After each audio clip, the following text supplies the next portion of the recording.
ALLATRA Global Research Center presents. We are seeing people being diagnosed earlier compared to 50 years ago. We are seeing people being diagnosed with more aggressive disease of various kinds. And we are seeing people having worse outcome compared to what they used to. And this is despite of all the advancement we have been able to make in the medical science in general. Do we expect the rise in neurodegenerative diseases, disabilities, and so forth? I think we are already seeing that rise. The rise in cancer rates worldwide is absolutely frightening. I think it's very legitimate to call it an epidemic. There's an increased rate of cancer worldwide in children and also in people much younger than I used to see. So what's going on now is that we're having a rise in people getting cancer, children, young adults, and it's probably not due to smoking or alcohol or anything. There seems to be something else, something in the environment that is causing this cancer at an alarming rate, and it's getting worse. So a very serious problem.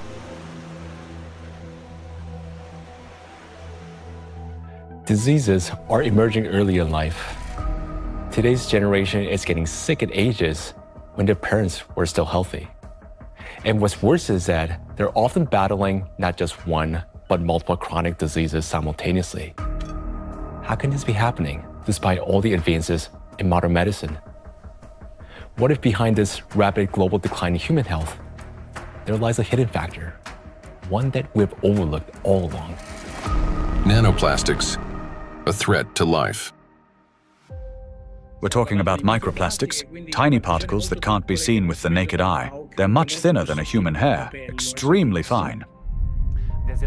From the molecular level to the scale of entire ecosystems, understanding microplastics is crucial for protecting the biosphere and public health.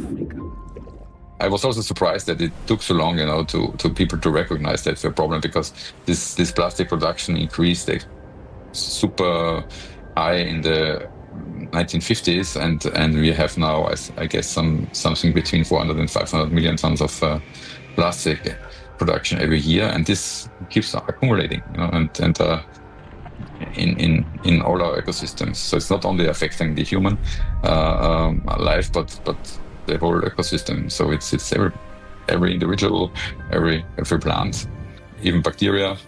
They take them up. So that's something which we have to take into account. The fact that it now pervades from our deepest ocean to our highest mountain, that it's present in more or less every living sample that scientists have looked at, and in some populations in considerable proportions, and that it's now pervading, our food, drink, and the air we breathe, to me, is quite concerning. The science has clearly, without a doubt, shown that these chemicals, these particles are very harmful for us in various ways, not just one organ system, but all organ systems are affected. Plastic symbolizes progress, a triumph of human ingenuity, a material that is light, strong, and built to last forever. Yet, as humanity, we miss something crucial. We fail to notice how the very material created to improve our lives began instead to endanger them. Unfortunately, people often underestimate the true threat posed by plastics. Many think of it merely as an environmental problem. Bottles scattered on beaches, debris floating across the sea. And yes, these do pollute our planet. But large plastic pieces alone cannot destroy the entire biosphere, including humanity, unlike the microscopic particles they eventually become. This plastic bottle. In this form, it poses no immediate danger. But everything changes once this solid object disintegrates into masses of microscopic fragments. If this half-liter bottle were broken down into plastic particles just 1 micrometer in size, it would create roughly 10 trillion of them. And if all those particles were to penetrate the cells of a human body at once, this single bottle, in the form of nanoparticles, would destroy a person within minutes. Micro and nanoplastics are a threat to life itself. And by life, we mean not only human existence, but the very survival of the entire biosphere.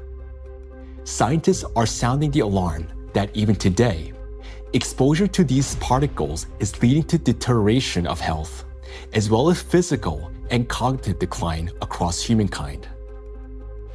A growing body of research links micro and nanoplastics to the development of diseases, genetic mutations, and the rise of antibiotic resistance. Some researchers even associate tiny plastics with climate anomalies, natural disasters, an increase in seismic activity as trillions of microscopic particles interact with the environment. Over time, they could create uninhabitable zones across our planet. And all of this begins with a simple chain reaction. When plastic, like this very plastic bottle, breaks down into micro and nanoplastics. This documentary is a result of a large-scale investigation. We have examined hundreds of scientific studies and thousands of facts to answer key questions, like why are plastics so particularly dangerous? How can plastic particles threaten the very foundation of life? And what chances remain for humanity to change its course? Today, only a few hundred, perhaps a few thousand people truly understand the magnitude of this threat. A number far too small for a world of 8 billion. But by watching this documentary, you will become one of the few who understand what's really happening. This is a story of why researchers studying nanoplastics call them the number one killer, and how they're already reshaping our future. Plastic interferes with the universal language of life.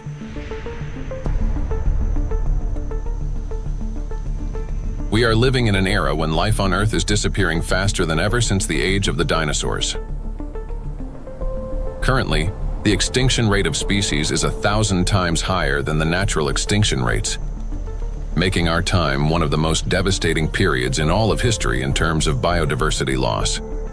The sixth mass extinction is already underway. The modern world is plunging into a biological collapse, like the ones in the past that wiped out up to 90% of all living creatures on the planet. While past global catastrophes were driven by volcanic eruptions or meteor impacts, today a new factor has joined these forces of nature, an invisible enemy created by humans, capable of destroying all life. Plastics are everywhere.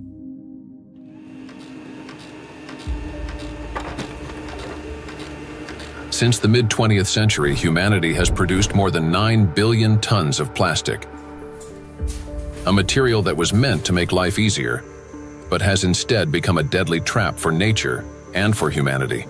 It is well established that most plastic is never recycled. Professor Antonio Ragusa, an Italian obstetrician gynecologist and researcher who first identified microplastic in the human placenta, explains how it continues its journey through the biosphere. Of the millions and millions of tons of plastic we produce, less than 10% gets recycled. More than 90% is dumped into the environment. And when plastic gets dumped into the environment, it slowly breaks down into smaller and smaller particles, eventually becoming very small, microplastics, or even tiny nanoplastics. These particles travel down rivers, reach the seas, spread throughout the oceans, and enter the fish we later eat, so they end up back inside us. The problem of microplastics has long been observed in ecosystems across the globe. Professor Sedat Gündoğdu of Çukurova University in Turkey, founder of a research group on microplastics and expert in marine biology and Mediterranean microplastic contamination, speaks about this growing concern. I'm working on fish biology mostly. I was working on fish biology since 2016. During my PhD study, I recognized that all the sampling location that we work for biodiversity fully polluted with plastics, not only microplastics, because first we realized that the main problem is plastic itself. Today we are accustomed to hearing the word microplastic. But there was a time when this term simply didn't exist. Professor Richard Thompson is a marine biologist at the University of Plymouth, director of the Marine Institute, officer of the Order of the British Empire, and fellow of the Royal Society. In his work, he was the first to describe microscopic plastic particles in the marine environment, laying the foundation for an entirely new field of research.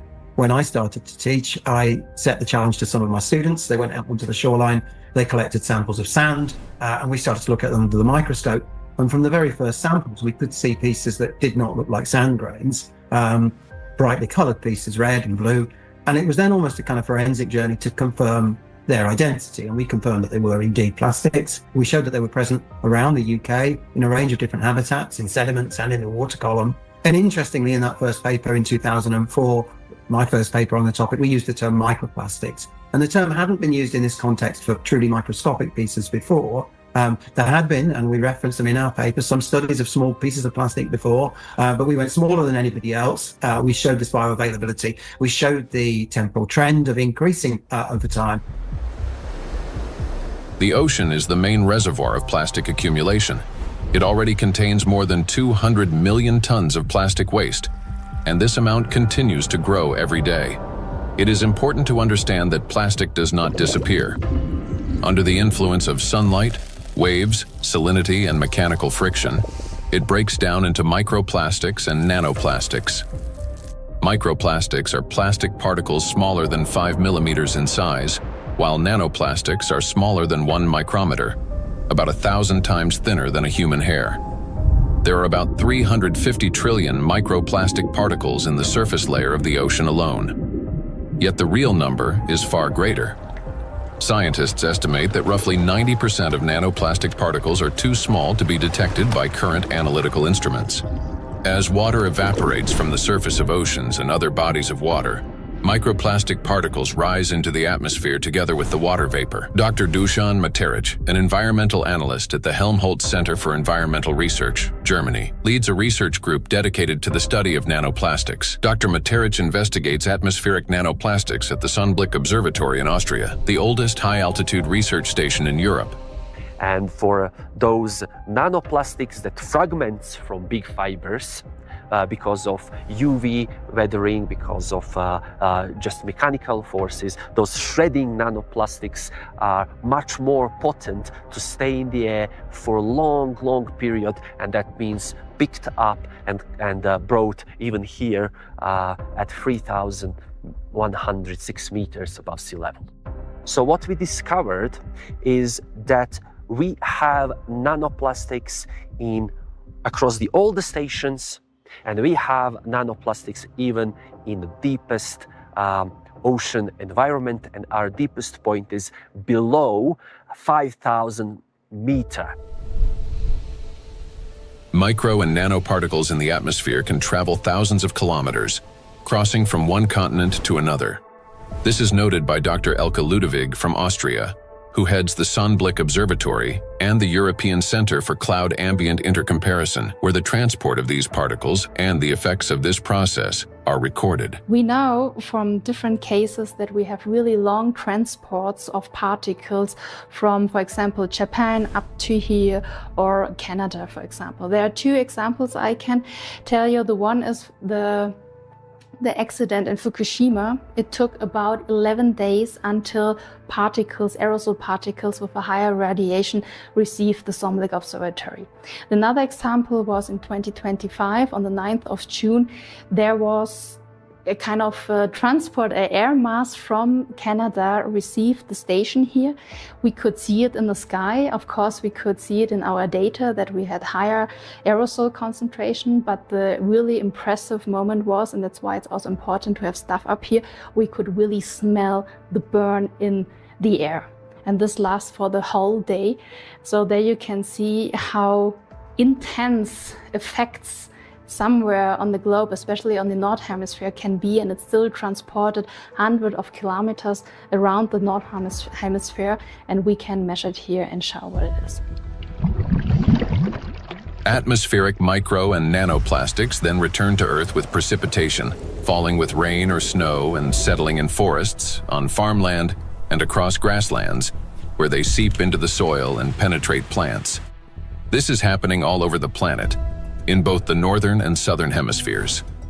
Liliana Cáceres-Sánchez, MSc in Science, Technology and Health, a biologist specializing in ecotoxicology and environmental protection, and a researcher at the Center for Research in Exact Sciences and Engineering at the Bolivian Catholic University San Pablo, notes that microplastics are present in natural environments, in living organisms, and in food products.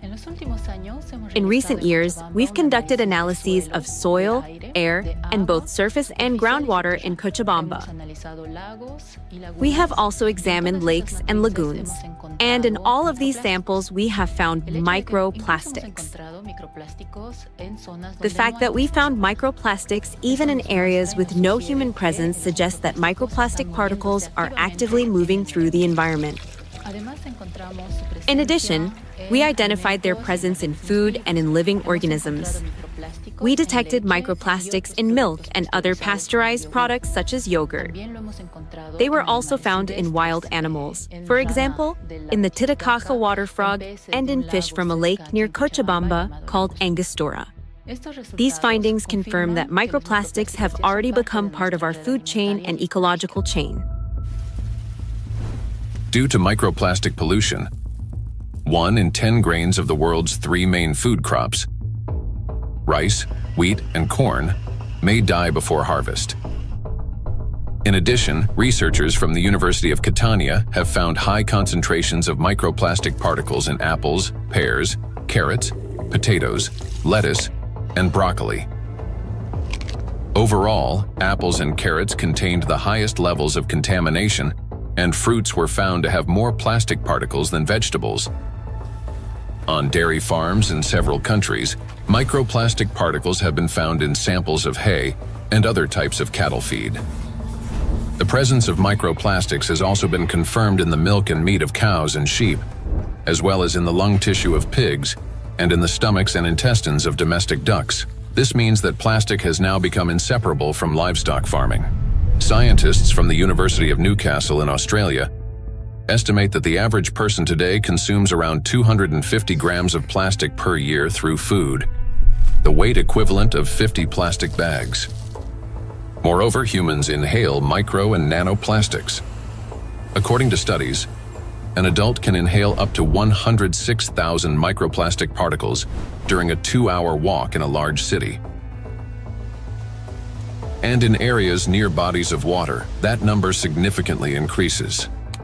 We encounter micro and nanoplastic every day when we brush our teeth, take a shower, eat, run errands, go for a walk, wear our clothes, use household appliances, or take medications, and when we are working on a computer, riding public transport, drinking coffee on the go, shopping in a supermarket, or relaxing outdoors. Micro and nanoplastics are everywhere, and we barely notice how deeply these particles have become embedded in our everyday lives today. There are 3 ways plastic gets into the body: through inhalation, through the skin, and through food. And what happens next? It enters the bloodstream. Until fairly recently, about 15 years ago, people thought plastic was inert. And in fact, if you look at these plastic pellets, not microplastics but larger macroplastics, even if you put them in water, they just sit there quietly. It seems like they don't interfere much with the environment. But once they break down into micro and nanoplastics, they get into the human body through those 3 pathways, enter the bloodstream, and from there reach all the parenchymal tissues, that is, the organs, kidneys, liver, heart, arteries, veins, placenta, breast milk. Micro and nanoplastics have already become an inseparable part of the human body. They accumulate in the tissues of the intestines, heart muscles, and in the endocrine and reproductive organs, disrupting their functions. There isn't a single place in the human body they cannot penetrate. Studies show that the highest concentrations of nanoplastic have been found precisely in human brain tissue. Professor Lucas Kenner, a pathologist, cancer researcher, director of the Christian Doppler Laboratory for Applied Metabolomics, and scientific director of the Micro-1 project studying microplastic and its effects on health, explains how micro and nanoplastic particles can evade the body's defense mechanisms and reach the brain within just a few hours.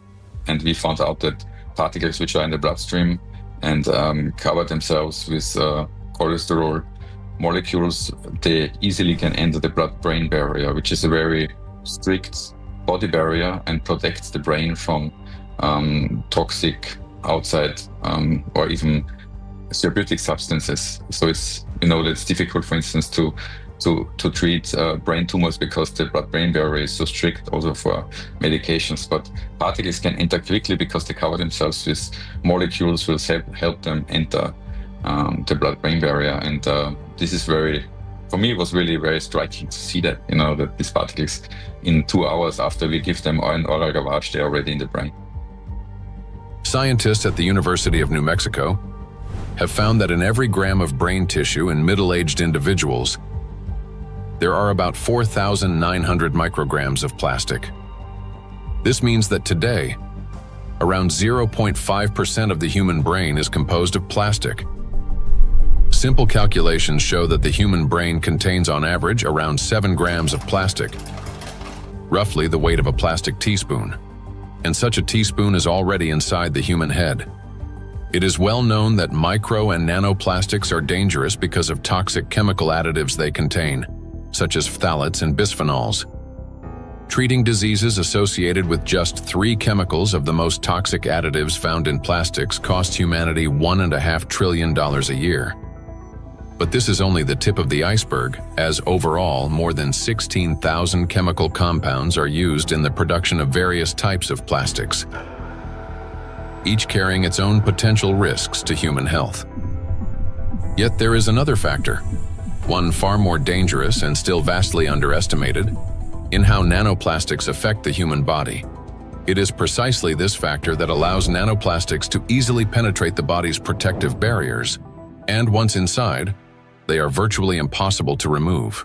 The destructive impact of plastics at the chemical level has already been examined in another documentary, A Trap for Humanity, part of which focused on the toxic additives in plastics and their devastating effects for human health.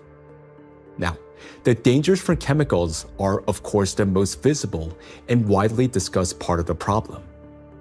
But as our investigation continued, we realized that the true danger of plastics lie beyond the chemistry, extending much deeper into the realm of physics. To understand why plastic particles are so dangerous, we must first understand their unique physical properties. Unique properties of plastic. At the micro and nanoscale, plastic particles acquire new physicochemical properties. They can retain surface charge for longer periods and interact with electrostatic fields and other molecules. In this sense, micro and nanoplastics can be compared to an electret, a material that accumulates static electricity and holds it for an extended time. Moreover, plastic particles not only retain an electrostatic charge, but can also recharge it. This occurs through the triboelectric effect. That is, when plastic comes into contact with or rubs against other surfaces, including fabrics, cells, and liquids. In other words, plastic particles can recharge themselves, restoring their electrostatic charge again and again. To understand how the properties of plastic differ from those of other materials, we conducted a simple experiment. Here, inside transparent plastic cups, we suspended several objects made of different materials: a metal needle, a wooden matchstick, a copper wire, and a strip of magnesium.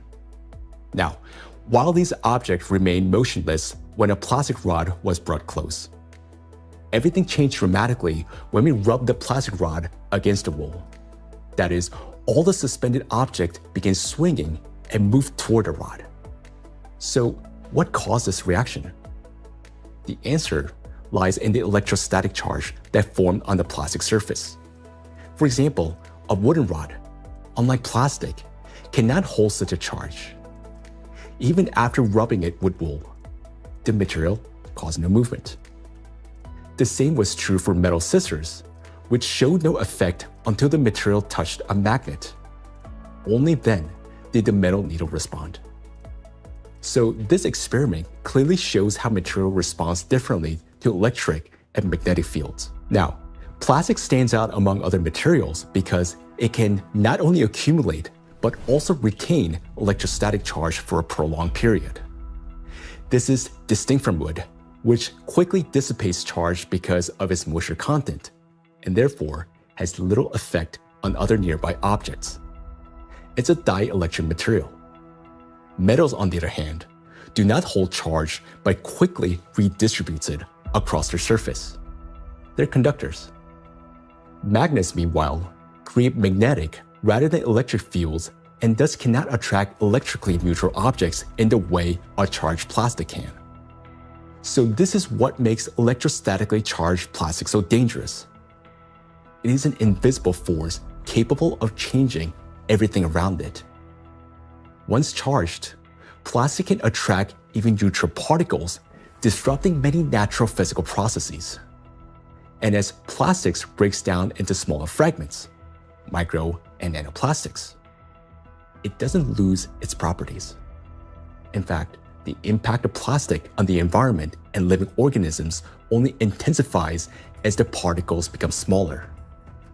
It's the charge that makes plastic especially dangerous to all life on our planet. Therefore, plastic cannot be regarded as passive waste. It is an active, electrically charged material capable of interacting with nearly all substances on Earth, from atmospheric particles to living cells. The smaller the plastic particle, the more active it becomes, and the more dangerous its impact. If you view a microplastic particle and it's 5 millimeters in diameter, and you break it down to a nanoplastic particle, which is 1 micrometer in size, you generate from one particle 125 billion particles, which is the number of galaxies we have in the universe. And the surface of these particles is 5,000 times larger than the 5 millimeter particle. So this just exemplifies how big an issue the breakdown of those plastic particles in even and all the time smaller particles. And these particles have maybe total different properties than the large 5 millimeter particles. So you not only change the size, but also the surface and the properties of the particles. Nanoplastic has an enormous surface area compared to its mass.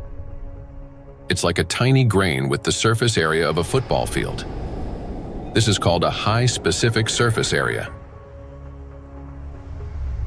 The larger the surface, the greater the particle's ability to accumulate and retain electrostatic charge, and the more active sites it contains that bind proteins, metal ions, lipids, and other molecules from the surrounding environment can attach. To understand how dangerous these tiny charged particles are, let's run a simple mental experiment.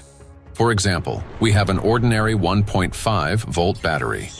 If we divide it into 125 billion tiny batteries, and suppose each of them still had the same power output of 1.5 volts,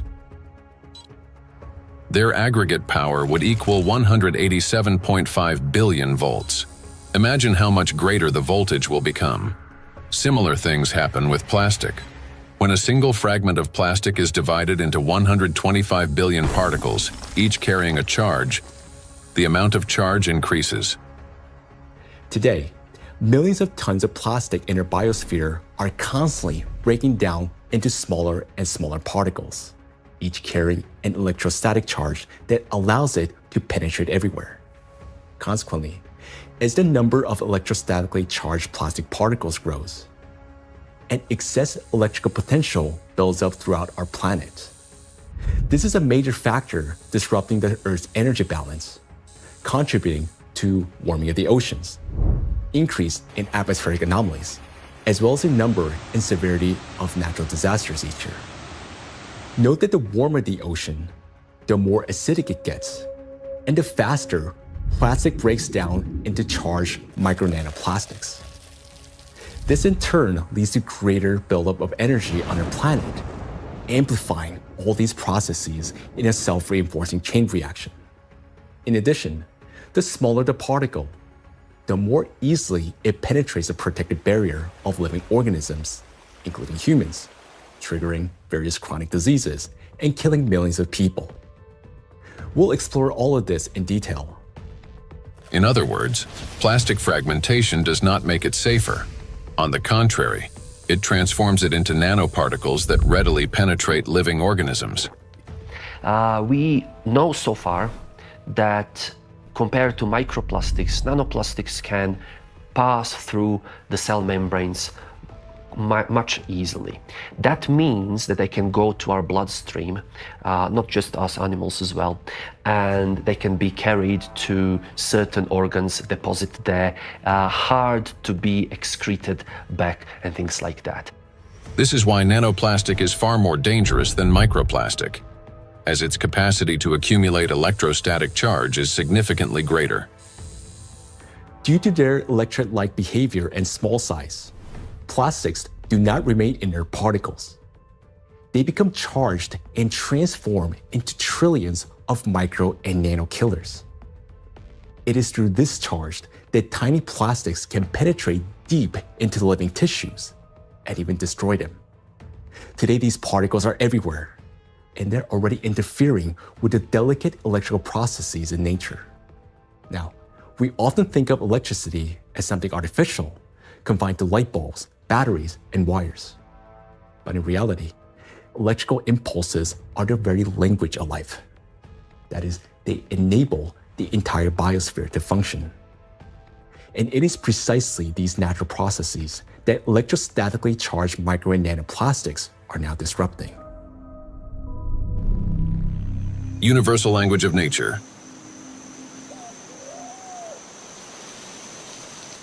The universal language of nature is invisible, yet it is what connects all living beings into a single whole. Forests. In forests, tree roots are linked with fungal networks, forming a complex and interconnected system beneath the soil that scientists call the wood wide web. This network not only distributes water and nutrients, but also enables plants to exchange information. Plants communicate in two major ways: chemically, by releasing specific molecules, and electrically, by sending electrical signals similar to nerve impulses in animals and humans. For example, when insects attack, a tree generates an electrical signal that triggers defensive responses. This signal can travel through roots into the fungal network, reaching other trees. A similar effect was detected by scientists during a solar eclipse. The bioelectric signals of trees began to synchronize, forming a single impulse. The oldest trees responded first, as if they remembered such events, and were warning the younger ones. Through electrical signals, plants can coordinate their growth, warn each other of danger, adapt collectively to stress, and even store shared memory. It is precisely this finely tuned system that is now being disrupted by micro and nanoplastics. Today, forests have become vast reservoirs of microplastics. Research shows that forests capture microplastic from the atmosphere. As air currents pass through forests, they carry tons of microplastic particles.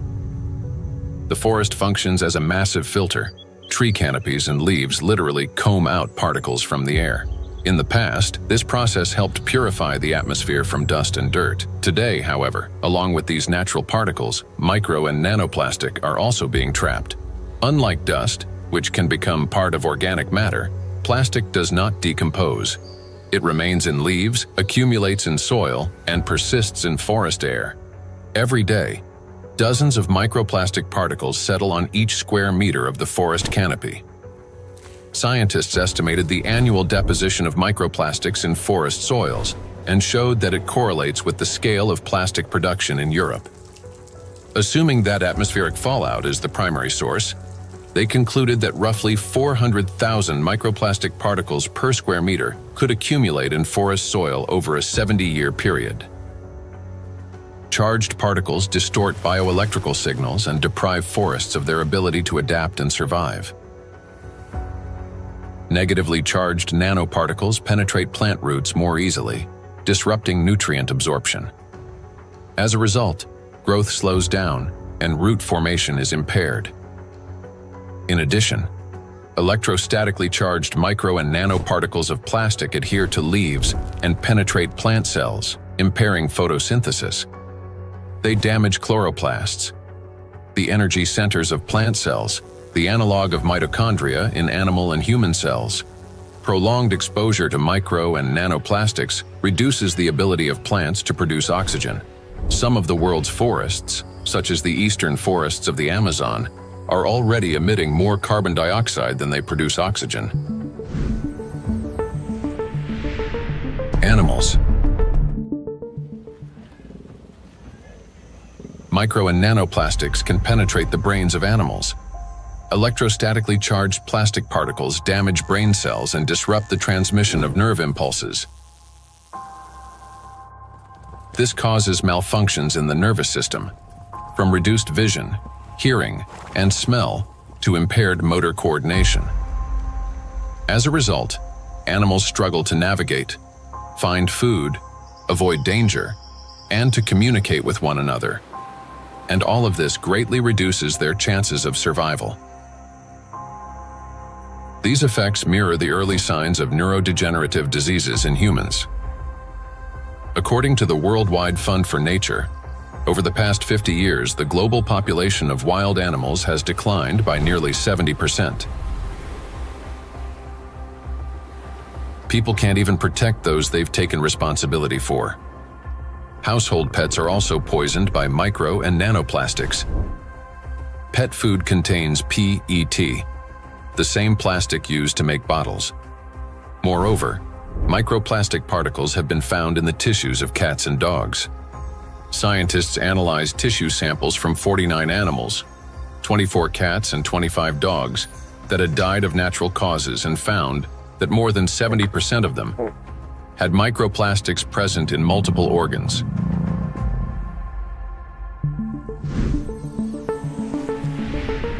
Insects. The rate of insect extinction is 8 times higher than that of mammals, birds, or reptiles. The crisis is especially severe for pollinators, bees, whose role in ecosystems and agriculture is critical. Wild and domesticated bees pollinate 75% of agricultural crops and 90% of wild flowering plants. More than 30% of the world's food production depends on bees. Today, populations of honeybees and wild bees are declining rapidly. If this trend continues, half of all bee populations may disappear within the next decade. The disappearance of bees means the loss of the link that connects plants and food, nature, and humanity. Studies by Indian researchers have identified a correlation between microplastic pollution and declining populations of insects. Bees interact with their environment through electrical impulses. They navigate not only by scent, color, and flower shape, but also, remarkably, by sensing a flower's electric field. When a bee approaches a flower, they communicate through the electrical field. As bees fly, friction with the air gives their bodies a positive charge, while flowers, being grounded, carry a negative charge. This difference creates an electric field that allows pollen to transfer to the bee even before it lands. Experiments have shown that bees can distinguish flowers by their electric fields, associate specific electrical signals with the presence of nectar, and even determine a flower's freshness by the strength of its residual charge. After a flower has been visited, its electric field weakens, and other bees can read the signal that the flower contains less nectar. Moreover, the bee's own electric charge can stimulate a plant to release fragrance, attracting even more pollinators. Thus, an entire electrical communication system operates between bees and flowers. The electrostatic charge carried by micro and nanoplastics distorts these electrical impulses, affecting the bee's brain and nervous system. As a result, bees can no longer recognize flowers, locate nectar, find its way home, or identify members of their colony. Even the smallest doses of microplastics can be lethal to bees. Bees are covered in sensitive hairs and constantly interact with their environment, allowing plastic particles to settle on their bodies and easily penetrate them. One of the leading experts studying the impact of microplastics on insects is Professor David Baraki, PhD in ecology and animal ethology, biologist, and head of the Cognitive and Behavioral Ecology Lab, B-Lab, at the University of Florence. We already know from our studies and studies from other colleagues that, for instance, the microplastic can affect the gut microbiome. So if they feed with microplastics, this can generate dysbiosis, or the microbiota can be affected. In the same way, we found that it can affect the immune response. So both honeybees and bumblebees have a kind of immune depression, so they are not any longer able to fight infections. And they can also show altered behavior. So, for instance, again, learning and memory is affected, and polyethylene doesn't seem to harm too much honeybees, and polyestyrene had a strong impact not only on survival but also on learning and memory. So in our experiment, we really found that this polymer, concentration that we probably can find in environment, can actually impair memory formation and memory retrieval. And this is, of course, alarming because for honeybees, it's, as I said, it's very, very important to have a good learning and memory capabilities. When microplastics enter a bee's body through food or air, they damage the intestine, disrupt metabolism and reproductive function, weaken the immune system, and alter their behavior, even to the point of losing the ability to navigate.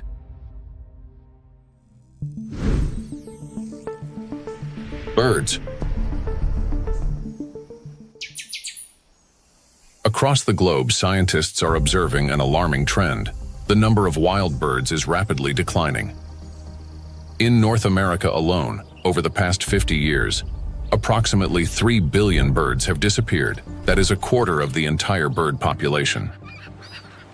Electrical signals play as vital a role in the lives of birds as they do throughout the entire biosphere. The avian nervous system functions through transmission of electrical signals from the brain to all parts of the body. Those impulses control movements of wings, tail, and body in flight, vision and coordination, cognitive responses, for example, evading predators, song and vocal communication. Birds are true living navigators capable of traveling thousands of kilometers and returning precisely to the same locations year after year. Scientists have discovered that many migratory birds use Earth's magnetic field for orientation. Imagine an airplane. A pilot sees a radar screen with lines and markers to avoid getting lost in the sky. For birds, their eyes serve as such a radar. Specialized molecules in their eyes detect both light and Earth's magnetic field, converting them into electrical signals. In the brain, those signals form an image with field lines superimposed on the real world. A bird simultaneously sees clouds, land, and its magnetic radar, allowing it to maintain course in any direction with ease. Electrostatically charged micro and nanoplastic particles entering a bird's body distort electrical impulses and disrupt functioning of its nervous system. This leads to loss of motor coordination, weakened memory and learning ability, and impaired vocalization and spatial orientation. Externally, this manifests as increasingly erratic flight, unstable behavior, and even softer, weakened chirping. Nestlings are especially vulnerable. Many do not survive to adulthood, and those that do often exhibit cognitive impairments. However, that's not all. Plastics damage the liver, kidneys, stomach, and brain of birds, causing symptoms that resemble Alzheimer's disease. Even birds that appear healthy lose the ability to adequately care for their partners and offspring, sharply reducing their chances of successful reproduction.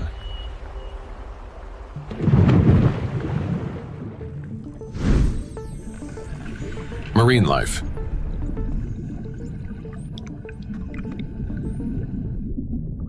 Beneath the surface reigns a unique world where vision weakens and sounds become distorted. In such conditions, marine life perceives reality differently. Through electroreception, the ability to sense faint electric fields and navigate by them. Predators such as sharks can detect tiny electrical impulses produced by muscle contractions and the heartbeat of their prey. Even if a fish remains motionless and hidden in sand, its bioelectric signals reveal its location. All living organisms in water generate continuous bioelectric fields due to ion flow across their skin. Those fields are subtly altered when the animal moves or when another living being appears nearby.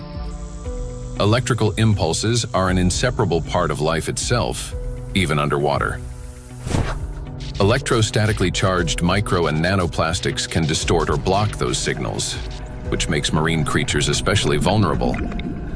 As a result, marine animals and fish lose their ability to accurately locate prey, avoid predators, and follow migration routes. This threatens their survival and leads to population declines. Furthermore, fish exposed to microplastics exhibit a wide range of toxic effects, from immune system dysfunction to altered blood composition. Signs of neurotoxicity, growth retardation, and reduced reproductive capacity have also been documented in fish.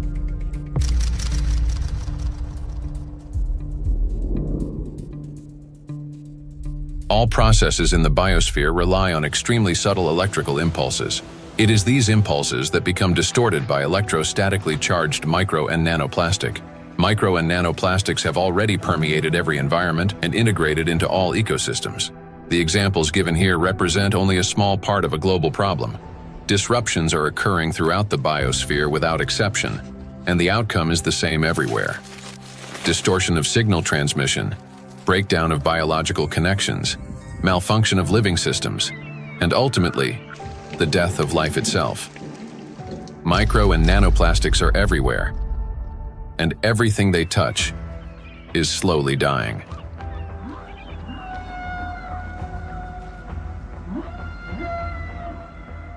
Charged micro and nanoplastics disturb the natural biological impulses that form the very foundation of life. Gradually, they erode the mechanisms that allow the biospheres to exist and interact. This decay begins from within, slowly, almost imperceptibly, yet inevitably. Even what appears healthy and alive today is already contaminated by micro nanoplastics.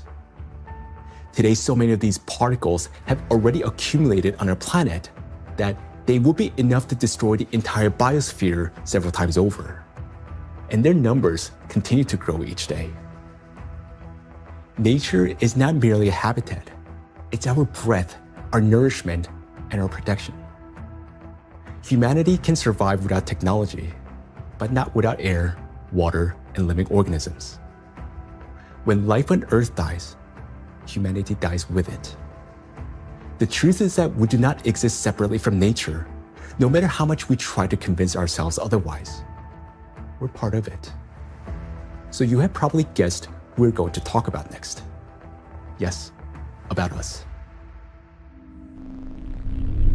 Impulse of life.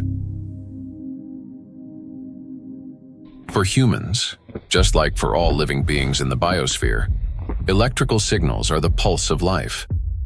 The human body is, quite literally, an electrical system. The brain thinks with the help of electrical impulses. The heart beats because cells transmit electrical signals to one another, and muscles contract when they receive signals from the nervous system. Neurons play a key role in coordinating all body functions by generating and transmitting electrical impulses. How an electrical impulse is generated in neurons? Every neuron has a membrane with the so-called gates, ion channels. When a signal needs to be transmitted, some of these gates open, and ions begin moving quickly into or out of the cell.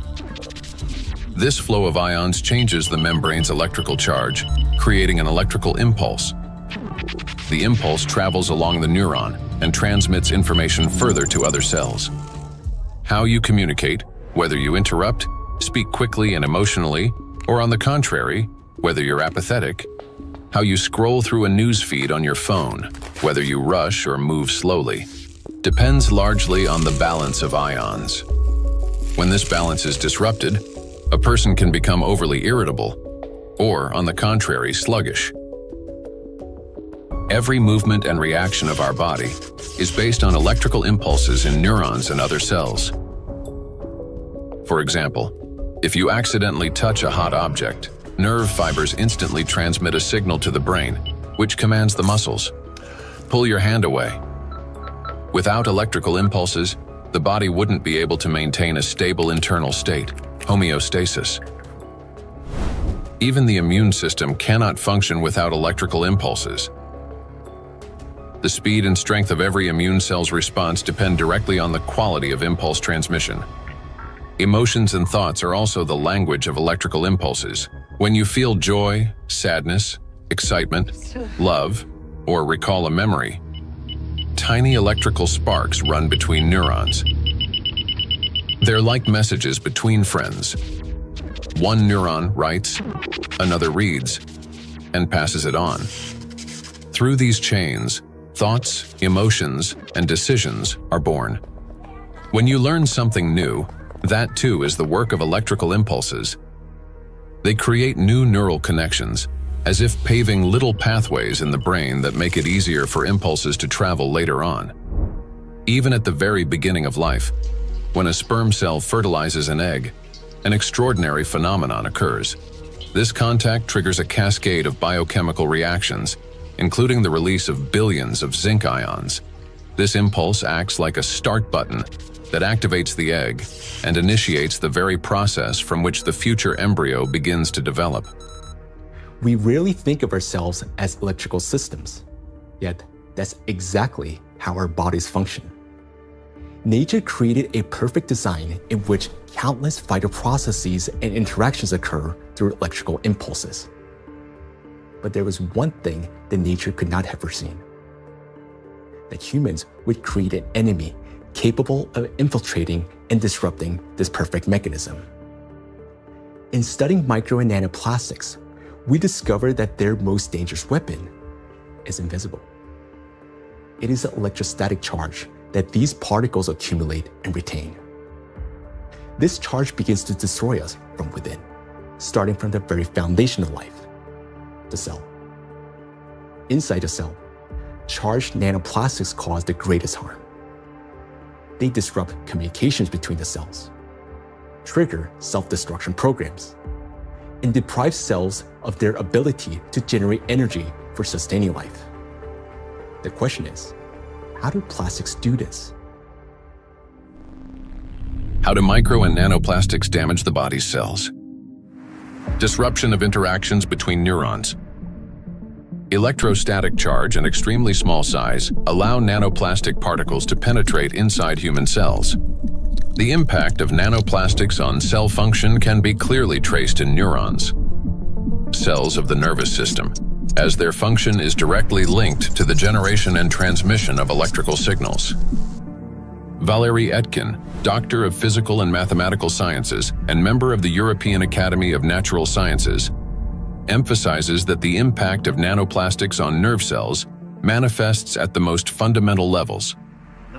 Nanoplastics significantly influence the generation and transmission of neural impulses through multiple mechanisms that disrupt ion transport and the electrical activity of neurons responsible for transmitting nerve signals in the body. Each neuron functions like a miniature battery. It constantly maintains a difference in electrical charge between the inside and outside of its membrane. This enables the neuron to be ready to transmit a signal at the right moment. Charged nanoplastic disturbs this delicate balance, making the cell behave unpredictably. a neuron may activate prematurely, like a light flickering on without command, or conversely, fail to transmit a signal when needed. Such interference disrupts the operation of entire neural networks, like a city experiencing power outages, where neighborhoods go dark one after another, leading to a blackout. In addition, as shown by research conducted by Chinese scientists from Southern Medical University in Guangzhou, nanoplastic interferes with the operation of ion channels. Nanoplastic carrying an electrostatic charge can interact with these channels and alter their structure. As a result, the gates may fail to open or remain open for too long. This also disturbs normal signal transmission throughout the nervous system. When electrostatic interactions occur with charged membrane lipids, they cause a redistribution of charged lipids and proteins within the membrane, which leads to impaired functionality of these lipid membranes.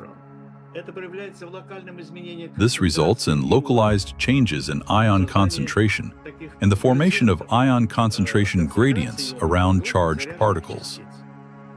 The function of ion pumps, which are essential for maintaining ion balance, becomes disrupted. Ion pumps are mechanisms that move substances against their concentration gradients, a process known as active transport. When these processes become unbalanced, they accumulate energy that can later be used by biological systems to perform work. And so, the work of these pumps may be disrupted, yet it's one of the core mechanisms underlying biological activity. Signal transmission between neurons is a complex yet remarkably coordinated electrochemical communication process in which special molecules, neurotransmitters, play a crucial role. These molecules act as couriers, transferring information from one neuron to another in a strictly ordered manner.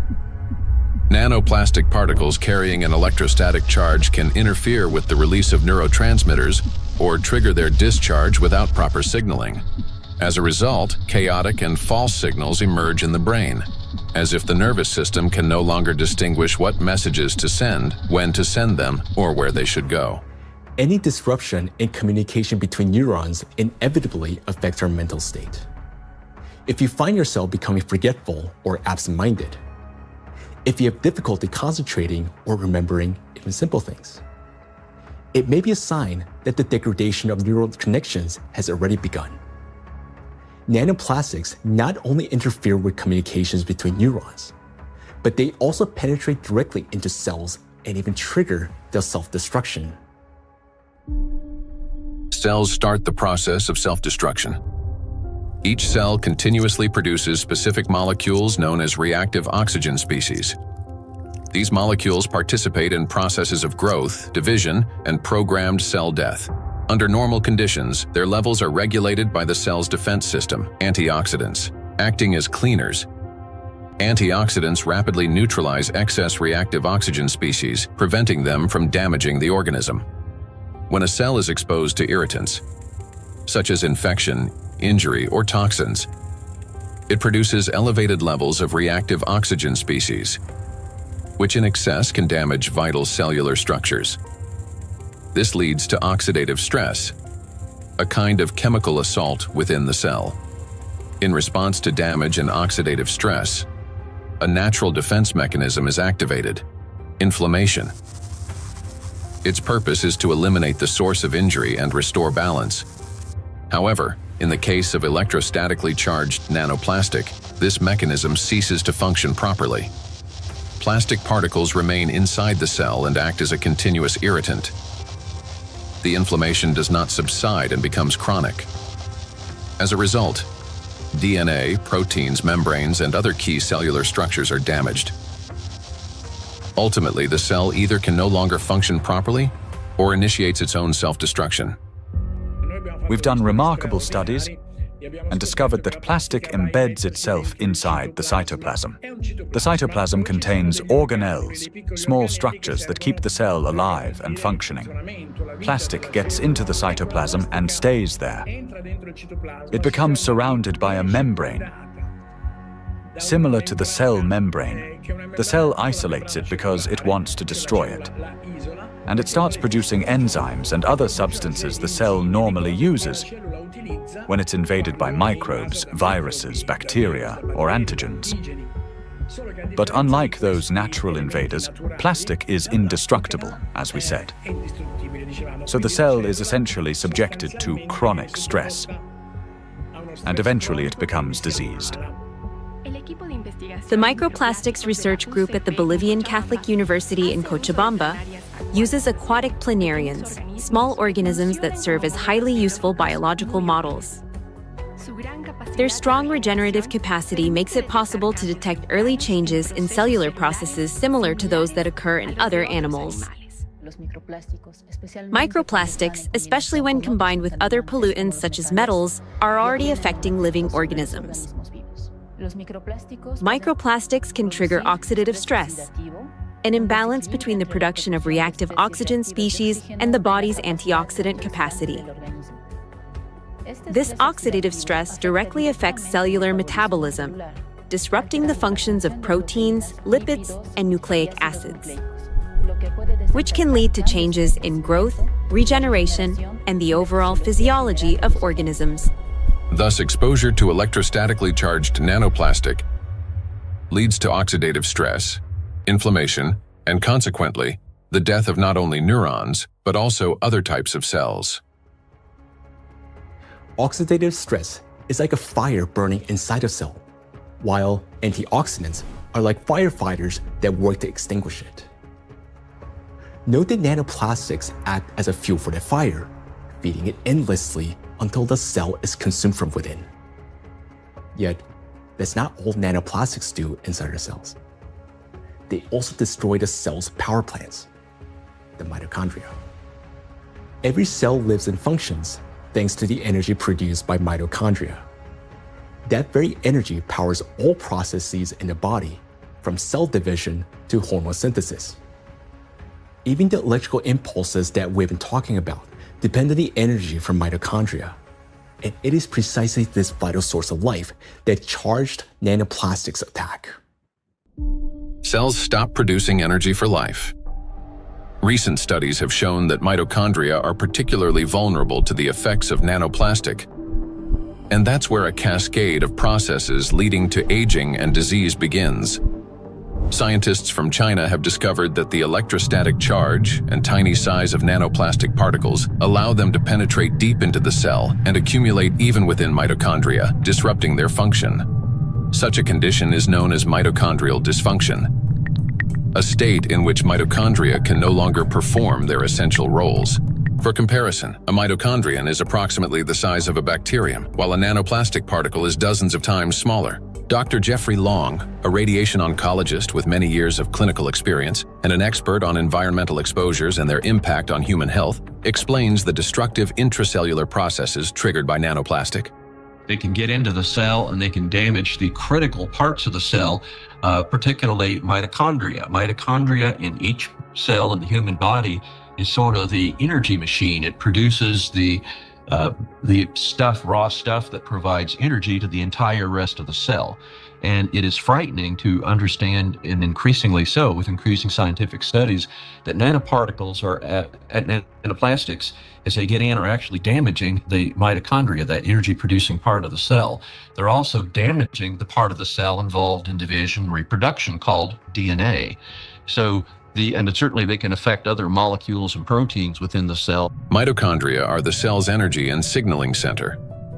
They regulate metabolism, control cell growth and division, protect against oxidative stress, modulate inflammation and immune responses, and trigger programmed cell death. One of their key functions is cellular respiration, the process by which energy is produced. Energy in the human body is generated as follows. First, proteins, fats, and carbohydrates from food are broken down into simple molecules. These molecules then enter the mitochondria, where electrons are extracted from them. The electrons move along a specialized chain of proteins, much like an electric current passing through wires. This electron flow drives the mitochondrial energy machinery, resulting in the production of ATP, the universal fuel that powers all organs and tissues. A single mitochondrion can produce up to 10 million molecules of ATP per day. However, electrostatically charged nanoplastic interferes with this delicate process. Its particles disrupt movement of electrons and reduce the efficiency of ATP synthesis. It is similar to a power plant where the wiring begins to short circuit. The generator falters, energy output drops, and the entire system starts to fail more quickly. Mitochondria have their own DNA, a set of instructions for energy production. Without it, mitochondria cannot generate energy, and the cell gradually loses its power source and begins to deteriorate. Exposure to nanoplastic causes mutations to accumulate rapidly in mitochondrial DNA, further impairing mitochondrial function. Studies published in 2023 demonstrated that 50 nanometer polystyrene nanoparticles sharply reduce ATP production and increase the number of mutations in mitochondrial DNA. We have studies on this, with dramatic images taken using a scanning electron microscope, as well as a transmission one, where you can actually see plastic destroying the mitochondria, the structures that produce a cell's energy. Chronic exposure to nanoplastic turns cells into a battlefield. Their electrostatic charge prevents mitochondria from carrying out their essential functions, and this disruption marks the beginning of the slow decline of cells, tissues, and organs.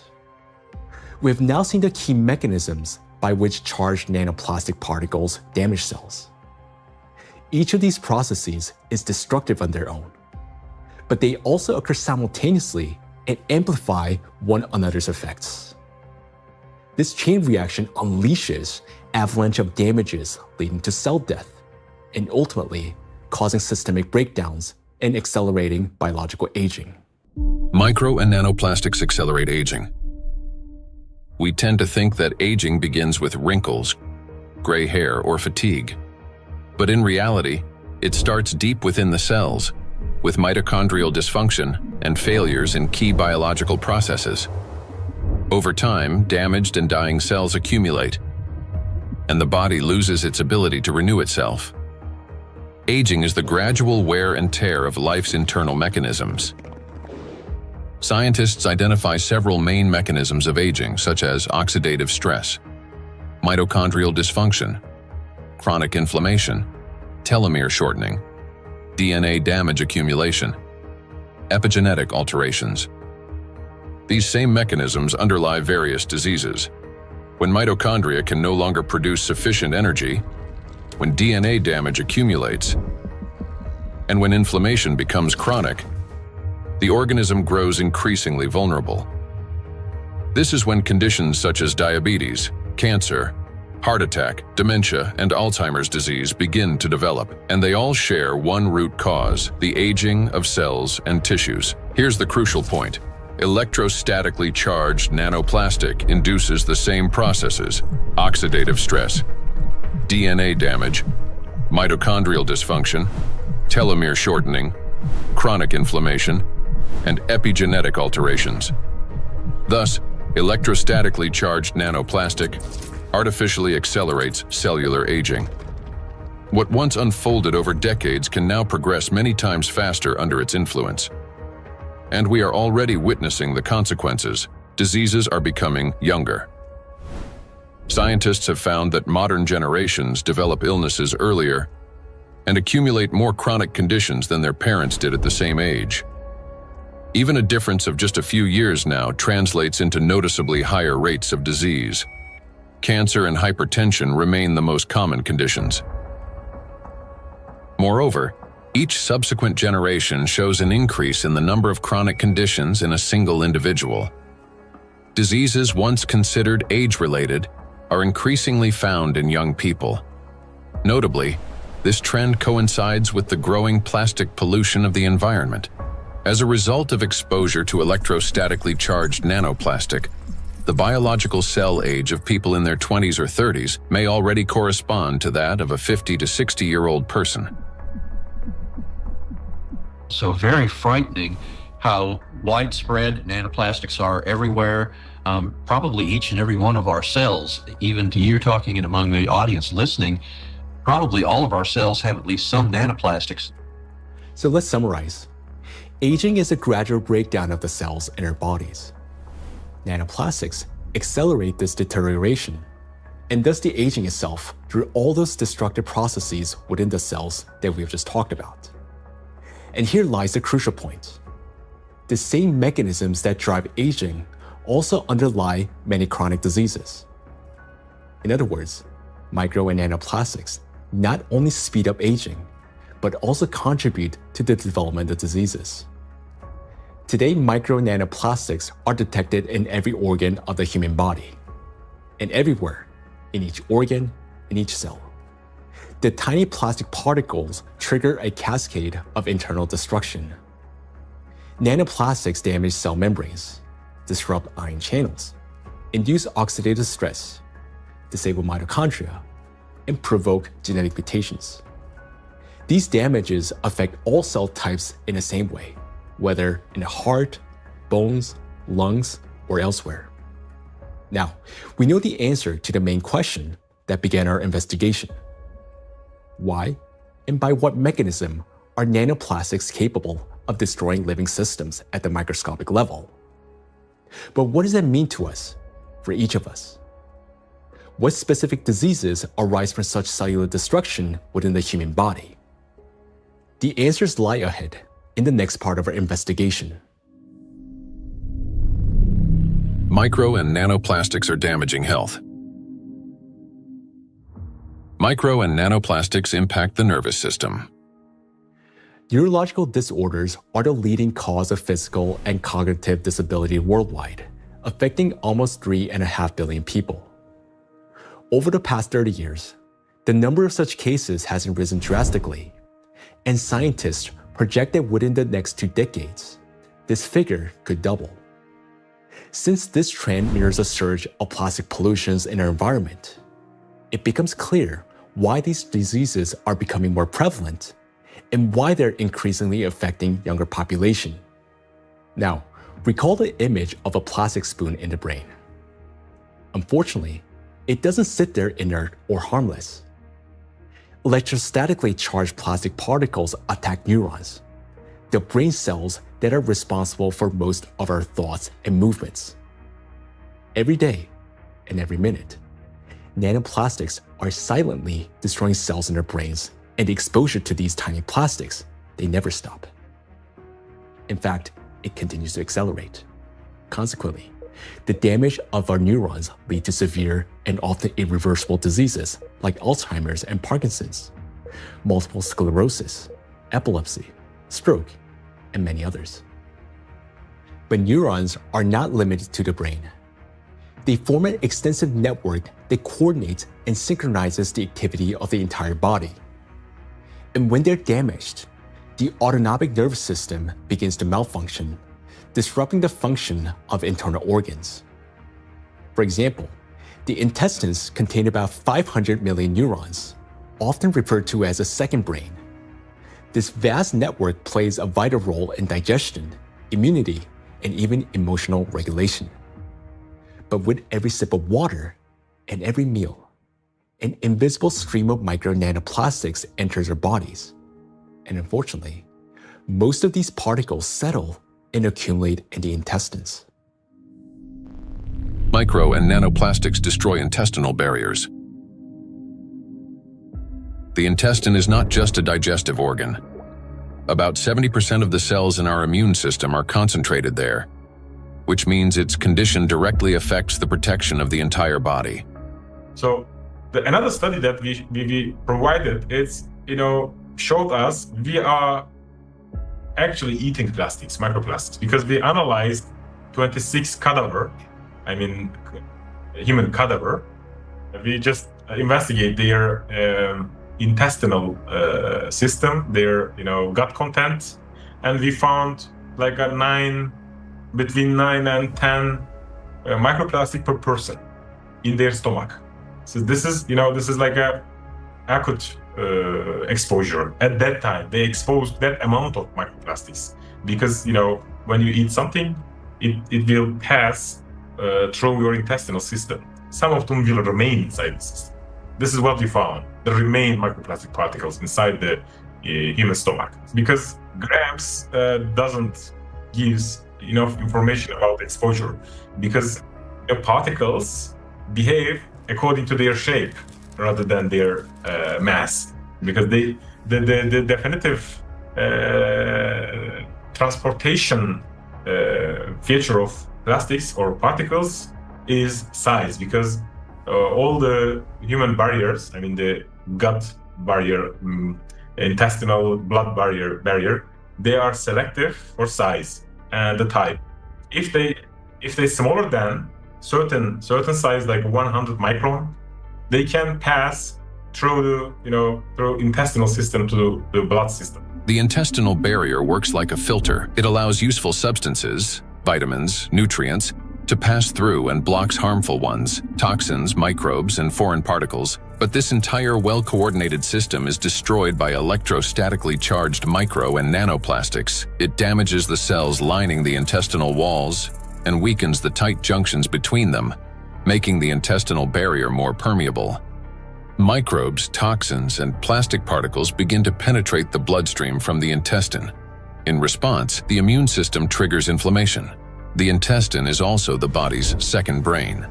Its walls contain about 500 million neurons that are directly connected to the central nervous system. This connection is called the gut-brain axis. The gut and the brain are connected through the vagus nerve. It is like a direct phone line through which they constantly exchange messages.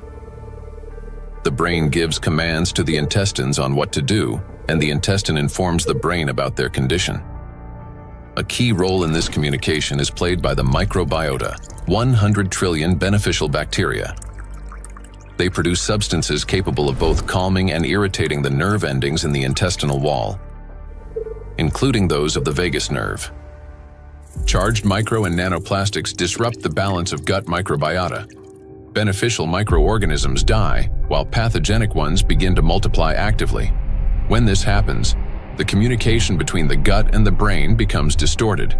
When nanoplastics enter the intestine, it triggers a vicious cycle of destruction. The damage that begins in the intestine leads to systemic malfunctions throughout the body. The digestive, immune, nervous, and endocrine systems all suffer. This accelerates the body's aging process and increases the risk of serious diseases such as irritable bowel syndrome and inflammatory bowel diseases, allergies and autoimmune diseases, depression, anxiety and cognitive disorders, obesity and diabetes, cardiovascular diseases, neurodegenerative diseases, such as Alzheimer's and Parkinson's. Micro and nanoplastics destroy immunity. Researchers from the University Medical Center Utrecht discovered that immune cells exposed to nanoplastic die 3 times faster than those that are not. Such accelerated death of immune cells severely weakens immunity and reduces the body's ability to fight infections. This contributes to the spread of inflammatory reactions throughout the body. Scientists from Zhengzhou University and Henan Cancer Hospital in China have found that nanoplastics penetrate even into the bone marrow and the thymus, the organs where blood and immune cells originate and mature. The bone marrow performs 2 key functions. On the one hand, it is a blood cell factory, where red blood cells, white blood cells, and platelets are formed. On the other, stem cells of the bone marrow play a role in regenerating bones, cartilage, muscles, and fat tissue. The impact of nanoplastics on stem cells means damage to the very foundation of regeneration. First, blood formation worsens. Anemia can develop due to a lack of red blood cells. Immunity decreases due to fewer white blood cells. And the risk of bleeding rises because of platelet deficiency.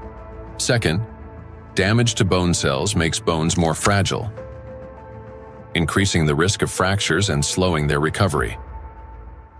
Nanoplastics not only destroy the immune system, but through its electrostatic charge, they also create conditions for the reproduction and resilience of pathogens.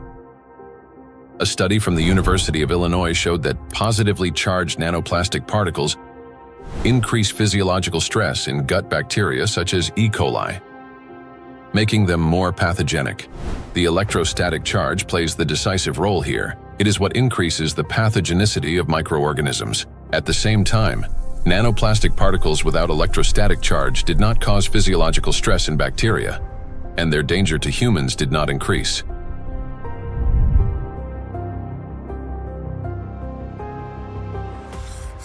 The experiment showed that microplastics, especially polystyrene, can absorb up to 98.6% of viruses, prolonging their survival outside the body for up to 7 days. Viruses that normally die under sunlight or oxygen within hours can persist on plastic for 2 to 7 days, remaining on surfaces such as handrails, bottles, and door handles. A single sneeze from an infected person can release up to 200 million viral particles into the air, which can land on any plastic surface indoors or bind with nanoplastic particles in the air and water. Microplastics become an air and water taxi, spreading infection. Once in the bloodstream, charged micro and nanoplastic particles quickly become coated with plasma proteins, forming a biocorona, which masks them as the body's own cells and makes them invisible to the immune system. Antibiotic resistance.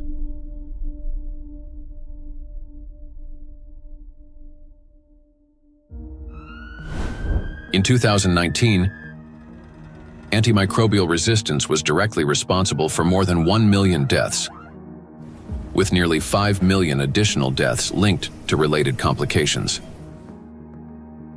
Studies in 2025 show that plastic helps bacteria develop resistance to antibiotics, driving a crisis that medicine is increasingly unable to control. Why? Because plastic is the perfect platform for bacterial growth. On its surface, they easily form biofilms, a dense protective layer shielding bacteria from sunlight, drying out, immune system attacks, and, most importantly, from antibiotics. Just like viruses, bacteria can survive on plastic longer than on other materials, sometimes for 3 days or more. This makes microplastic an efficient carrier of dangerous microbes through water, soil, and food.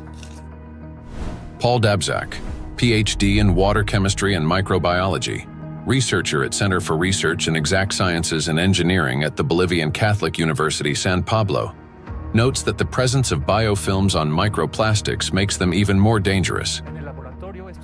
In the laboratory, we study how microplastics interact with metals and microorganisms. We observe that microplastics can adsorb metals through both physical and chemical sorption processes, and that this ability increases in the presence of bacterial biofilms that develop on the surface of the particles.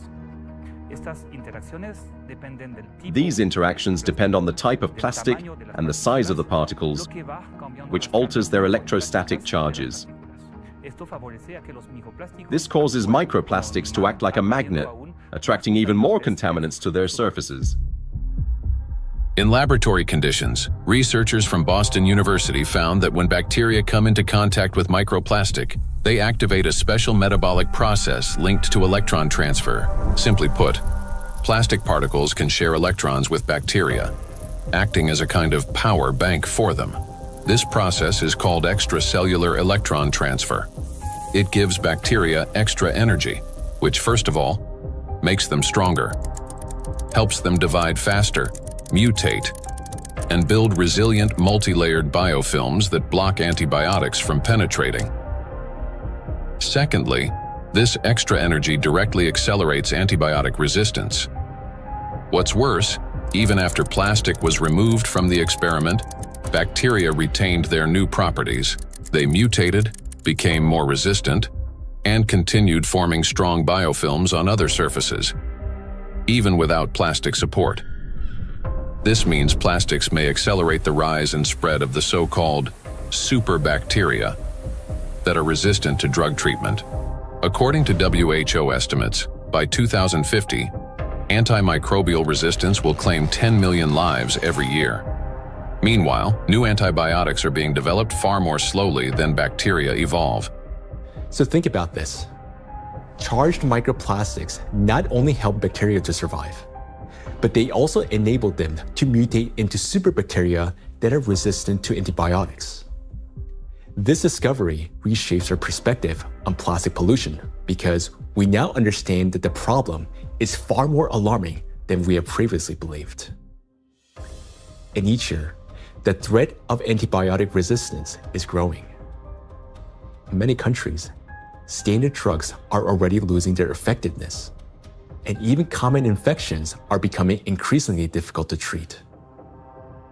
If this trend continues, antibiotics could soon become entirely useless.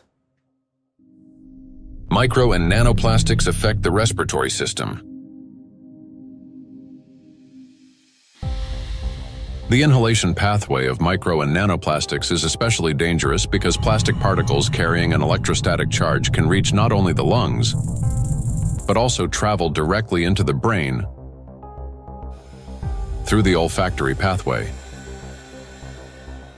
Chinese researchers have estimated that in just 2 hours outdoors, an adult can inhale up to 106,000 microplastic particles, and a child about 73,000. Given the lower body mass of children, the concentration of inhaled microplastics per kilogram is on average 4 times higher in children than in adults. Once inside the respiratory tract, micro and nanoplastic particles carrying an electrostatic charge trigger a chain of destructive reactions in every cell of the bronchi and lungs. They cause oxidative stress and chronic inflammation, leading to severe consequences such as the onset and worsening of bronchial asthma, progression of chronic obstructive pulmonary disease, pulmonary fibrosis, in which healthy lung tissue is replaced by scar tissue, and an increased risk of malignant tumors of the respiratory tract. In a study conducted in 2021, microplastics were found in 13 out of 20 lung tissue samples. In patients with respiratory diseases, particles were found in every sample of throat phlegm. What's more, plastic fibers have been discovered in malignant lung tumors. According to the World Health Organization, lower respiratory tract infections remain the world's deadliest infectious disease and rank among the top 5 leading causes of death. Cancer of the trachea, bronchi, and lungs ranks 6th among the leading causes of death. Micro and nanoplastics disrupt the functioning of the heart and blood vessels. Cardiovascular diseases are the leading cause of death worldwide. Despite tremendous efforts by the scientific community to develop and introduce innovative treatments, both the incidence and mortality from these diseases continue to rise. How do micro and nanoplastics damage the heart and blood vessels? The main thing electrostatically charged nanoplastics do is they destroy the mitochondria inside our cells. The heart is one of the body's most energy-demanding organs, and it's the mitochondria, the energy producers, that give it the power for every single beat. And when mitochondria start to malfunction, the heart literally stalls. It no longer has enough energy to maintain a normal rhythm or strong contractions. Heart attacks and strokes remain the world's leading causes of death among all diseases. In this context, it's especially alarming that scientists have found micro and nanoplastics inside atherosclerotic plaques, dense deposits within arterial walls that narrow the vessels and can obstruct blood flow. When a vessel becomes constricted or a clot forms, blood circulation to the heart or brain is disrupted, sharply increasing the risk of a heart attack or stroke. Research shows that when microplastics are present in carotid artery plaques, the risk of these life-threatening events and fatal outcomes rises by 4.5 times. Micro and nanoplastic particles trigger blood clot formation. When micro and nanoplastics enter the bloodstream, they don't simply drift there passively. Because of their electrostatic charge, plastic particles stick to vessel walls and attract blood proteins and cells. These coated particles damage the endothelium, the ultra-thin layer of cells lining the inside of blood vessels. The endothelium is like an intelligent shell of the vessels. It regulates their dilation and constriction, controls blood clotting, and protects against inflammation. However, under the influence of micro and nanoplastics, this system breaks down, leading to chronic inflammation and an increased risk of thrombosis. In addition, electrostatically charged microplastics can interact with blood cells, platelets and red blood cells, disrupting their normal behavior. Under normal conditions, red blood cells carry a negative surface charge called the zeta potential, which keeps them from sticking together and allows blood to flow freely, even through the tiniest capillaries. But when exposed to microplastics, this charge decreases. Red blood cells begin to clump together, blood viscosity rises, and clot formation starts. As a result, clots appear in the vessels, obstructing blood flow, which is especially dangerous for the brain, heart, and eyes. This consequently increases the risk of chronic fatigue, vision disorders, hypertension, heart attack, and stroke. Nanoplastics interact with cell membranes. Positively charged nanoparticles are strongly attracted to negatively charged components,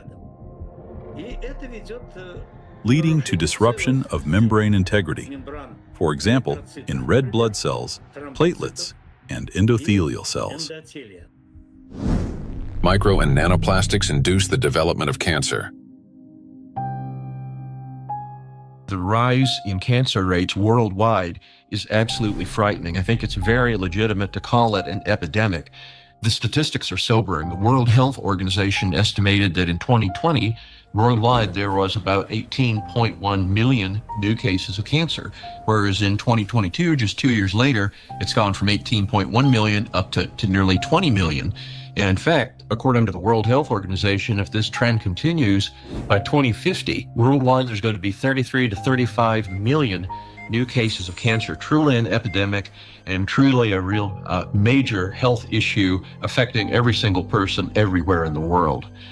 So yes, that's a huge problem. For a long time, cancer was considered a disease of old age, the result of accumulated DNA mutations, weakened immunity, and years of exposure to carcinogens. But today, because of nanoplastic exposure, mutations can begin to build up in the body at much earlier stages of life.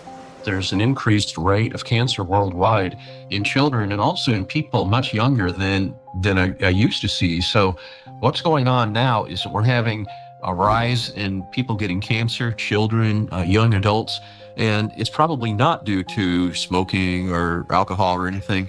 There seems to be something else, something in the environment that is causing this cancer at an alarming rate, and it's getting worse. So a very serious problem, yes. And again, one of the possibilities that could be accounting for this, we'll be talking more about it, is indeed nanoplastics. We observe in the last 30 years that in some countries we observe early onset cancerogenesis, so that tumors are diagnosed more early than previously. So that things like colorectal cancer are observed earlier and diagnosed earlier than 30 years ago in average. A key role in tumor development may be played by mitochondrial dysfunction, caused by exposure to nanoplastics. This happens through the accumulation of mutations in mitochondrial DNA and the disruption of normal cell death mechanisms, which together reduce the body's ability to eliminate damaged cells and increase the likelihood of these cells transforming into tumor cells. So these tumor cells are very aggressive, and normally they don't take anything up which they cannot use. So, I mean, what could happen? I mean, this is hypothetically that they can produce some energy out of these plastics, or somehow some pathways are activated which are helping the cells to move faster. That could be. So we need to investigate that. So it's a very important question, and we are basically on that to find out what happens mechanistically in those cells, that they can use plastics to facilitate their microgenic potential. Nanoplastics increase levels of reactive oxygen species in organ cells and tissues, causing oxidative stress that accelerates the growth of cancer cells, helps them spread to other tissues, stimulates formation of new blood vessels, enhances inflammation, and weakens the immune system. Moreover, the high level of oxidative stress caused by electrostatically charged nanoplastics promotes the survival of tumor cells and reduces their sensitivity to therapy, making malignant cells more aggressive. Anything that damages the normal cell DNA that is responsible for the growth and division of cells, that damage can contribute to that cell becoming malignant, growing and dividing and spreading uncontrollably. That's what cancer is. And that is certainly a concern about the effect of nanoplastics. And then above and beyond that, because nanoplastics affect so much of the cell's function, the oxygenation, the ability of a cell to function, above and beyond that, I'm concerned as a doctor that treats cancer that nanoplastics may be reducing the effectiveness of our cancer treatments. I'm a physician that treats cancer with radiation therapy, so I am concerned about nanoparticles adversely affecting the use of radiation therapy to control cancer. And there's actually been some preclinical research on this that does suggest that the nanoparticles, and certainly contributed to by the typical negative charge that they have, in addition to adversely affecting cells, can actually reduce the effectiveness of radiation therapy. There's certainly a significant theoretical reason to believe that the nanoparticles may reduce the effectiveness of cancer treatments, not only my modality of radiation therapy, but certainly I have the same concern about it reducing the effectiveness of chemotherapy or other systemic treatments or immunotherapy. Research by the Medical University of Vienna has shown that micro and nanoplastic particles remain inside cells far longer than previously believed, as they are passed on to newly formed cells during division. In addition, there are also early indications that these plastic particles may play a role in tumor metastasis. So that's one of the problems, that the tumor grows very quickly and then also disseminates. And what we observed is that these particles are kept by the cells even after cell division, and then they are helping the cells to migrate quicker, so they can move quicker. And that's a property which we also observe in tumor cells when they are in the body, so that they can move to other places and even metastasize. And so we have to assume that also in the body, that these tumor cells can basically use those plastics to proliferate and move around in the body. When I came to this plastic topic, I thought myself, that this is, we introduce here material which is potentially toxic, potentially accumulating over the years, over the decades of the centuries, so maybe for a very long time, affecting our health, but also the evolution. I not only mean the cancer evolution of how cancers originate, but even the evolution of new species and the evolution of the whole ecosystems. Nanoplastics affect every system in the human body. They act as a trigger, setting off a cascade of processes that lead to serious illnesses, all because of their electrical charge. Today, we know that nanoplastics play a significant role in the development of conditions that have become the leading causes of death worldwide. It may seem that the humanity has already faced its greatest threats: antibiotic resistance, autoimmune and neurodegenerative diseases, and cancer. Yet, there is something even more frightening than disease itself. Imagine living an ordinary life, feeling healthy, full of energy, going to gym, delivering a presentation, meeting friends. But then, a moment later, one suddenly dies. The body stops functioning as if someone has switched the lights off. Is there a link between MNPs and sudden death syndrome? Sudden adult death syndrome remains one of the most troubling and unexplained medical mysteries. A person may show no signs of illness, yet their life ends abruptly, leaving doctors and loved ones without an answer to the question, why? According to the World Health Organization, Sudden arrhythmic death claims about 5 million lives worldwide every year.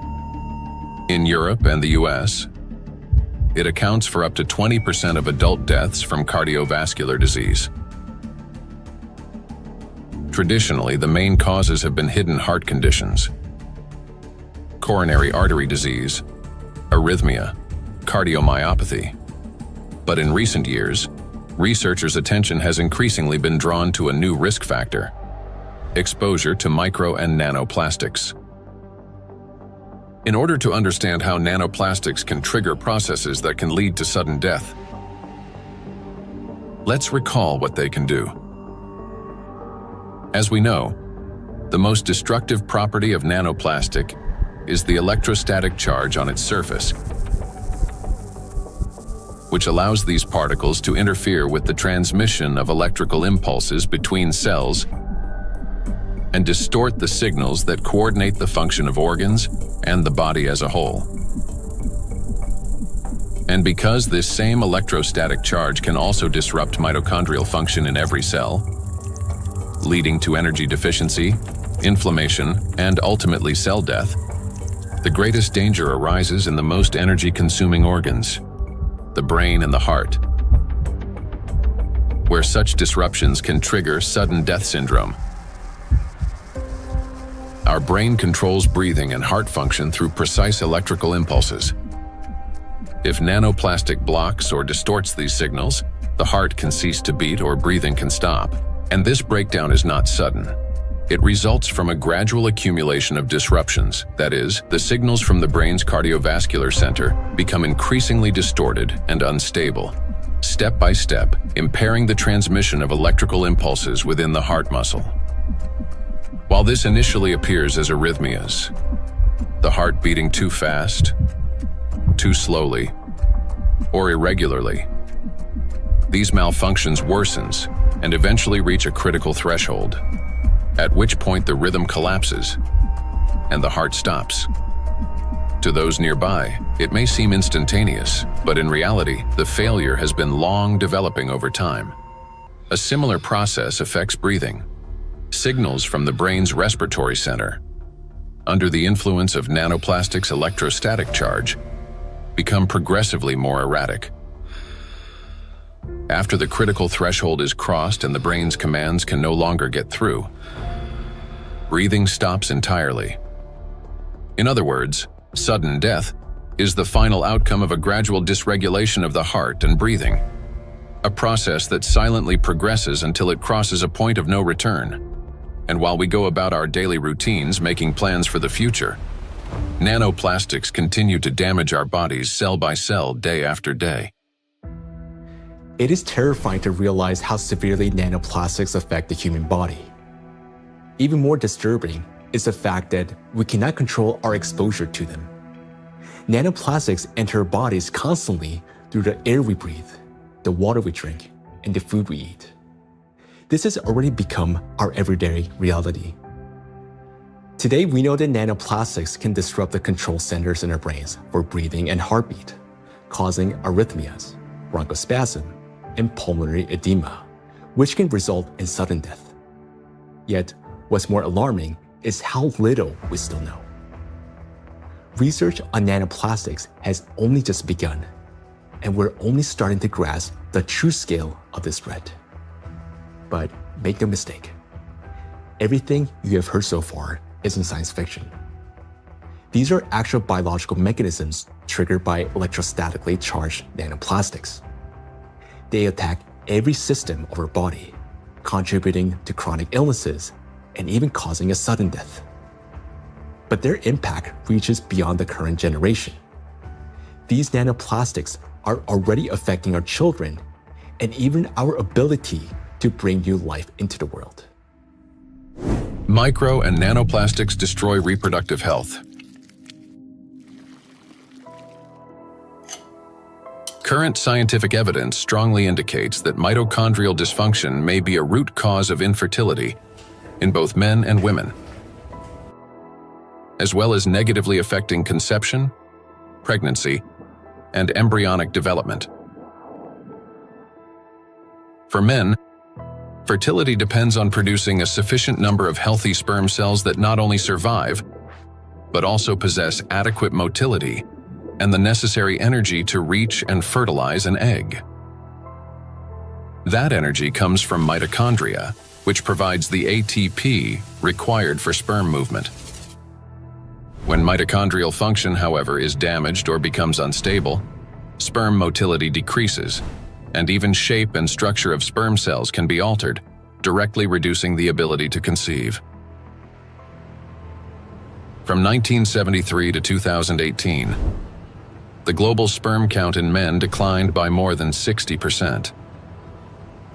We have maybe here two important points if it comes to fertility, because it's not, it's the additives definitely, and we know that for quite some time that additives have endocrine disrupting or may have endocrine disrupting properties, and that can influence the fertility, but also they can be part of the particles themselves, because the particles, you know, in many ways can have already added these endocrine disruptors, or they can also have them as the corona, so they can integrate them into the surface of the particles and then enter the body via the particles as a Trojan horse, basically. So you can have both ways. In studies conducted by Chinese scientists, microplastic was found in every semen sample. Its impact on sperm cells is both rapid and destructive. Within just 30 minutes of exposure, mitochondrial function is disrupted and DNA damage begins. This reduces sperm viability and makes conception nearly impossible. Animal studies have shown that micro and nanoplastics can accumulate in the testes, cause testosterone deficiency, and impair spermatogenesis. Micro and nanoplastics disrupt erectile function.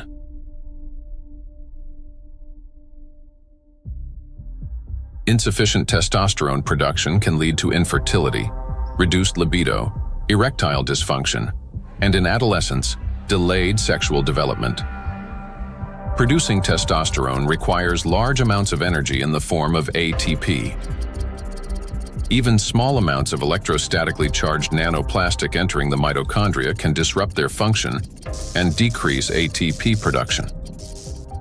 This, in turn, can lower testosterone levels by 60 to 70%. Such a drop impairs blood flow in the corpora cavernosa, the structures of the penis responsible for erection. As a result, this leads to erectile dysfunction and ultimately to impotence.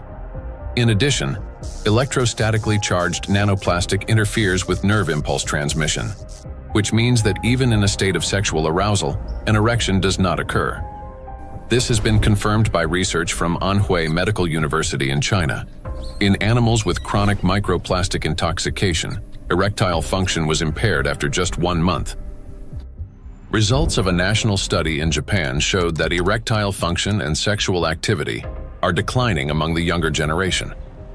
Every third man in Japan, which is about 14 million individuals, suffers from erectile dysfunction.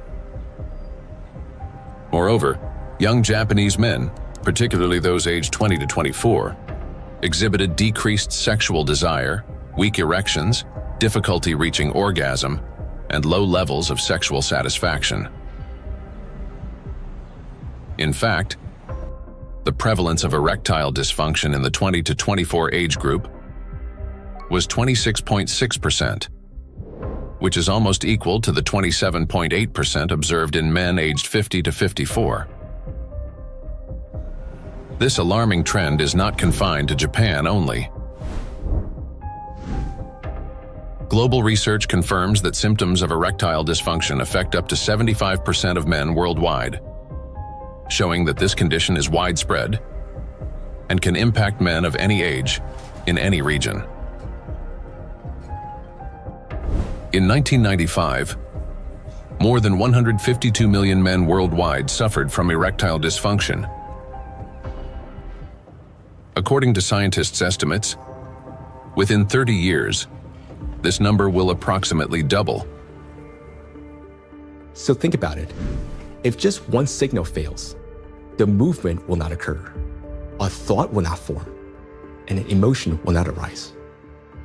The same is true even for the most intimate aspect of human life. Everything depends on the precise coordination between neural and vascular connections. And it is this delicate connection that charged nanoplastics disrupt. Erectile dysfunction is no longer a rare condition. It has become a widespread reality, with symptoms now observed in 75% of men worldwide. Imagine jumping with a parachute that has 75% chance of not opening. Would you take that leap? That's how most of men feel today. The situation with female fertility is no less alarming. A 2025 study revealed the presence of microplastic particles in the follicular fluid of ovaries in 14 out of 18 women, with an average of more than 2,000 particles per milliliter. These data indicate that micro and nanoplastic particles can cross the blood follicle barrier. After entering the ovaries, micro and nanoplastic particles affect the egg cell and disrupt key mechanisms essential to the health of the female reproductive system. One of the most critical of these mechanisms is mitochondrial function. Each egg cell contains between 100,000 and 600,000 mitochondria, and the energy they produce is vital at every stage, from egg cell formation and maturation to fertilization, and the subsequent growth and development of embryonic tissues. Mitochondrial dysfunction caused by exposure to nanoplastics can impair egg cell maturation, reduce the likelihood of successful fertilization, and even lead to developmental arrest of the embryo. Accumulation of nanoplastics in reproductive organs can be one of the main causes of infertility. According to the World Health Organization, today, about 17.5% of adults, that is, about 1 in 6 people in the world, face infertility. Given the global spread of plastic pollution, Professor of Environmental Medicine and Reproductive Health, Dr. Shanna Swan predicts that by 2045, the world's population may become completely infertile. Micro and nanoplastics affect the emergence of life. During pregnancy, a woman's body creates ideal conditions for the growth and protection of the fetus. However, even the placenta, the body's primary barrier between mother and child, cannot stop plastic nanoparticles from crossing through. A research team led by Antonio Ragusa made a landmark discovery when they detected microplastic particles in the human placenta for the first time. Their findings showed that plastic can penetrate a place where no artificial material had ever been found before, the very environment where new life begins. I was in a wonderful place in Italy, in Sardinia, a place called Piscinas, in Sulcis, in the southwest of Sardinia, where the old mining areas are.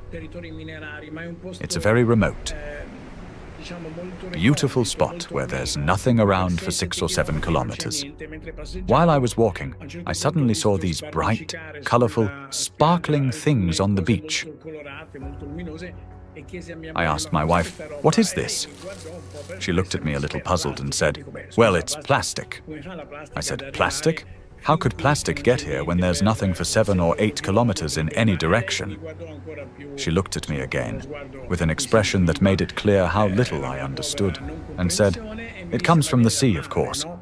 And that's when something clicked in my mind. If plastic can spread through the ocean and end up in such untouched places, then it could also reach the inside of the womb, and so inside the bodies of babies. Naturally, from that intuition, I started pursuing this line of research. I'm a gynecologist. I help deliver babies. So I knew about plastics as much as everyone else, until a certain point. But I began reading and studying, and I reached out to some scientists who worked with microscopes. One of them was a brilliant professor working on the opposite side of Italy, in the Marsh region. She used a Raman microscope. A Raman microscope allows you to examine tissues and determine whether they have plastics inside them. Now we call it plastics, for simplicity. But of course, the term plastics covers a wide range of materials. There are dozens and dozens of different plastics. Let's say they are tiny pieces, polymers, that is, infinitely repeated tiny pieces of certain materials that we use every day, throughout the day. So we sent placentas to this professor, and she did an excellent job. She was able to locate and identify plastics inside placentas for the first time. The article we published in 2021 caused a bit of a scandal because the idea of plastics inside the placenta, inside our babies, was shocking to people. Because the plastic we find in the oceans is the same plastic we ultimately find in children. Micro and nanoplastics affect a child in the womb. Plastic triggers inflammation and disrupts blood flow in the placenta. This means the fetus receives less oxygen and fewer nutrients, increasing the risk of intrauterine growth restriction, hypoxia, and preterm birth. The more plastic there is in the placenta, the more likely it is that babies, unfortunately, are born prematurely. And these babies also tend to be smaller compared to those with lower levels of plastic exposure. We have to recognize that premature birth is the main problem facing humans today. In Italy, it's about 7%. In the United States, where the healthcare system is clearly less effective than Italy's, 12% of babies are born prematurely. So, in this sense, an increase in this number would mean an even greater burden for humanity, biologically, for families, and for everyone involved, and of course, economically, for those who care about costs. We know that these particles can be taken up by these particles going through the placenta and then being found in the embryo, and therefore indicating that already in very early life we have an exposure also to the embryo. The electrostatic charge carried by nanoplastics is especially dangerous in embryonic tissues, where even minor disruptions can lead to developmental abnormalities. In other words, nanoplastics begin harming the child's body even at the very earliest stages of its formation. Over the past 2 decades, physicians have documented an alarming increase in congenital birth defects. For instance, Chinese researchers have found that in China, the rate of such defects has nearly tripled. Similar trends have been observed in other countries. One of the fastest-growing congenital abnormalities in newborns is gastroschisis, a defect of the anterior abdominal wall in which loops of the intestine and sometimes other organs protrude through an opening in the abdominal cavity. The prevalence of this defect has increased over the past 3 decades. For instance, in the United States between 1995 and 2012, the percentage increase in gastroschisis ranged from 68% to 263%. An increasing number of children are also being born with hypospadias, a condition in which the urethral opening in boys is located in an abnormal position. In the United States, the incidence of hypospadias has risen by approximately 17% over the past 20 years. A recent growing number of cases involving congenital heart defects, Down syndrome, and other developmental anomalies have also been reported. Impact of micro and nanoplastics on children after birth. After birth, children continue to be exposed to micro and nanoplastic particles. Plastic baby bottles, food packaging, and toys are all sources of contamination. When a baby bottle containing warm water is shaken, up to 16 million microplastic particles per liter can be released. Hot water and sterilization further accelerate this process. As a result, infants are exposed daily to millions of microplastic particles and trillions of nanoplastics. Scientists have even detected microplastic in human breast milk. Research has shown that nearly 40% of breast milk samples, one of the most essential sources of infant nutrition, already contain hazardous plastic microparticles. Due to their higher metabolic rate and breathing frequency, children take in more air, water, and food per unit of body weight than adults. Consequently, at the same level of environmental contamination, their bodies absorb higher doses of microplastic. Moreover, the protective barriers in a child's body are not yet fully developed. This means plastic particles can penetrate tissues more easily and accumulate at higher concentrations. For example, in children under 2 years of age, the ethmoid bone is not yet fully formed, and its openings are wider, allowing plastic particles to pass more easily through the olfactory nerves directly into the brain. Plastic is an infiltrator, and it's mainly children who are affected by it. In our scientific article that drew a lot of attention and was widely cited, we called them cyborg babies, meaning babies who are made of organic material, but also inorganic material like plastic. These babies are smaller. They generally have smaller brains, and very few end up with lower levels of plastic in their bodies. They're not completely free of it, since plastic is everywhere, but with lower levels of plastic.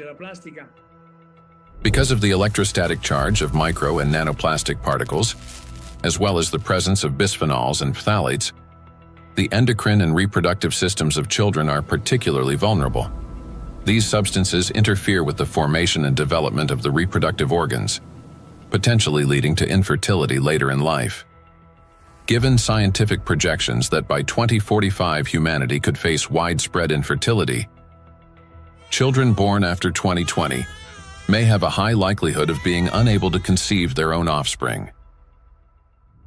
I have 2 little daughters, and for me personally, everything we have just heard is terrifying. The truth is that we still don't fully understand the catastrophic consequences of our children being exposed to micro nanoplastics. Or, as Dr. Ragusa put it, they have become cyborg children. We're only beginning to grasp the full scale of this reality. And it is truly heartbreaking to look at small children and realize that they may never be able to have children of their own. Not to mention that their lives are already at risk today. The immune system is also at risk. In early childhood, it is still learning to distinguish between friends and foes. Exposure to microplastics can disrupt this process, increasing the risk of allergies, eczema, food intolerances, and even autoimmune diseases. But it also has long-term consequences by which cell programming determines diseases that will then manifest themselves when a person reaches adulthood. That is, at 40 or 50 years of age. And these are diseases that are currently overwhelming, if not outright damaging, our world. They're the so-called non-communicable diseases: obesity, hypertension, diabetes, and metabolic syndrome.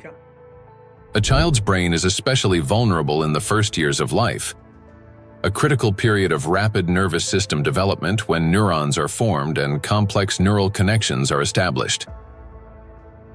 However, electrostatically charged nanoplastic can interfere with these delicate processes by inducing inflammation, damaging immature nerve cells, and impeding their development. As a result, memory, attention, and learning abilities may be impaired, and emotional instability can arise. Over time, this may manifest as anxiety, learning difficulties, and episodes of aggression. In addition, studies indicate a potential link between exposure to micro and nanoplastic and the development of autism spectrum disorders. Given the breadth of damage that electrostatically charged micro and nanoplastics can inflict on the human body, the scientific community may need to examine their possible role in the rapid rise of autism more closely. For me as a father, it is heartbreaking to realize how truly defenseless our children are. Micro and nanoplastics start affecting them from the very moment of conception, persist throughout fetal development, and continue their impact after birth. Unfortunately, the illnesses that we have already discussed are not the only conditions that micro and nanoplastics can trigger in children. According to statistics, sudden infant death syndrome is among the leading causes of mortality in infants under 1 year old. This is when a seemingly healthy baby dies unexpectedly, and the cause remains unknown even after all examinations. The number of such tragedies is rising rapidly. In the United States, for example, the number of sudden infant deaths has increased by 12% between 2020 and 2022. It is unbearably tragic when there's no way to protect a child. Micro and nanoplastics and sudden infant death syndrome. Since nanoplastics can cause chronic inflammation in any tissue they penetrate, they can disrupt the formation of neural connections even before birth, including in the regions of the fetal brain that control breathing and heart function. After birth, the damaging influence of electrostatically charged nanoplastics continues. An infant's nervous system is still developing and remains highly unstable. Therefore, even minor disturbances in signal transmission can lead to respiratory or cardiac arrest. These very functions are often impaired in infants who die from sudden infant death syndrome. Moreover, when micro and nanoplastics damage mitochondria, the affected cells begin producing less energy. To compensate for this deficit, they increase the number of copies of mitochondrial DNA and expand their population of mitochondria. Studies have shown that children who died from sudden infant death syndrome had a significantly higher number of mitochondrial DNA copies in their cerebral cortex compared with control groups, suggesting that this number may serve as a biomarker in cases of sudden infant death syndrome. Thus, exposure to micro and nanoplastics may be a key factor in the development of sudden infant death syndrome, as well as in a range of pathologies that contribute to premature infant mortality. We're unable to protect ourselves, and worst of all, our children from the effects of micro and nanoplastics. While modern diagnostic equipment capable of accurately identifying the true causes of disease and death is still not available everywhere, we can say with high degree of confidence that nanoplastics contribute to the development of many illnesses and may accelerate their progression. In those rare cases where detailed postmortem examinations were conducted, researchers have found significant amounts of micro-nanoplastic particles precisely in the affected organs and tissues. For example, in brain tissues, atherosclerotic plaques, malignant tumors, and other pathological formations. But despite millions of deaths every year, such investigations into the presence of these plastic particles are carried out only in isolated cases. There are two main reasons for this. First, many laboratories simply lack the equipment required to reliably detect micro and nanoplastics. Second, doctors and researchers, they rarely consider the possibility that these particles could potentially influence the development or outcome of the disease. Consequently, medical reports continue to list familiar diagnoses, although behind them may lie an overlooked factor: the impact of micro and nanoplastics on the human body. I understand that hearing this part of our investigation may have been very difficult. It was for me as well, believe me. But the impact of micro nanoplastics on all of us is not something we can continue to ignore. This is a crisis already underway, one that remained unnoticed for so long because the threat has been working silently within. Every day, and I'm not talking about every year or every month, but every single day, the amount of micro and nanoplastics around us continues to increase. Large plastic waste constantly breaks down into smaller particles, and these particles eventually enter our bodies through the food we eat, the water we drink, and the air we breathe. This means that with every meal, every sip of water, and every breath, huge quantities of nanoplastics enter our bodies and begin their destructive work. Their harmful effects on our cells grow in direct proportion to their concentration. And this is a scientific fact. What's even more alarming is that today, there is already so much micro nanoplastics accumulated in the ocean that it will be enough to destroy the entire biosphere, including humans, at least 3 times over.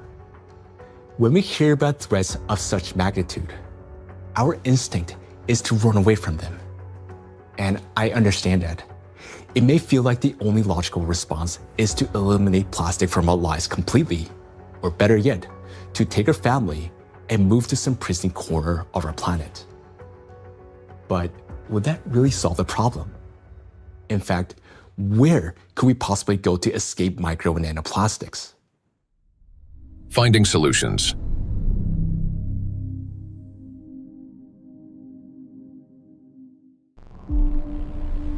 Exclusion zones. One of the essential things is the environment we live in, and plastic is one of the most important factors shaping it. Micro and nanoplastics have now infiltrated every corner of the planet, yet their distribution is far from uniform. Some regions accumulate especially high concentrations of plastic particles, and nowhere is this more pronounced than in the oceans. Each year, roughly 11 million tons of plastic waste enter the ocean. The equivalent of an Eiffel Tower made entirely of plastic plunging into the sea every 8 hours, or about 1,100 such towers annually. Initially, these towers consist of bottles, bags, fishing nets, and other plastic garbage. Over time, under the influence of sunlight, waves, and weathering, they fragment into billions of invisible killers, micro and nanoplastic particles. According to research, about 95% of small debris less than 5 millimeters in size is composed of plastics. The surface of the world's oceans is already covered with more than 350 trillion particles of microplastics, and the number continues to grow rapidly. However, the ocean depths hold countless trillions more, forming an invisible yet enormous area of contamination. And yet, that's not all. The sea breeze has become toxic. When waves break at the ocean surface, they generate countless bubbles. As these bubbles burst, they release not only salt crystals into the air, but also microscopic plastic particles. Carried by the wind, micro and nanoplastics scatter across the planet. The stronger the wind and the higher the sea foam, especially during storms, the more particles lifted into the atmosphere. Though invisible to the naked eye, the air around us is literally saturated with them. Each year, approximately 136,000 tons of microplastics are carried from the ocean to land by sea breeze. That is more than 370 tons every single day. In the atmosphere, plastics are transported thousands of kilometers by air currents. They settle in dew and fall to the ground with snow and rain. The coasts and coastal regions are the first to bear the impact.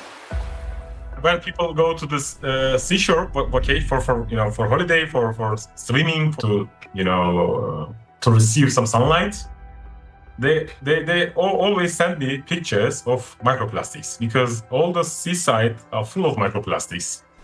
A study conducted in a coastal city in eastern China found that a person can inhale up to 1 million microplastic particles per year simply by spending time outdoors. The greatest danger comes from particles smaller than 100 micrometers, which can easily enter the respiratory tract. Because most of the coastal countries in the Mediterranean Sea don't have proper waste management system, so they release many huge amount of plastic waste into the Mediterranean Sea. This is the first reason. The second reason, we have two rivers in here in this part of the Mediterranean Sea, Seyhan and Ceyhan. These two rivers, in two of the 5 most polluted rivers in the Mediterranean Sea. Recycling actually makes those two rivers most polluted rivers in the Mediterranean Sea. They carry more than 5,000 tons of plastic waste into Mediterranean Sea every year. It's too much. And also, the coastline in the Turkish coast has pollution like 31 kilogram per kilometer per day. Every day, 31 kilogram of plastic waste reach that coast in 1 kilometer coastline. It's too much. Just imagine, one plastic bottle is 10 gram or 15 gram.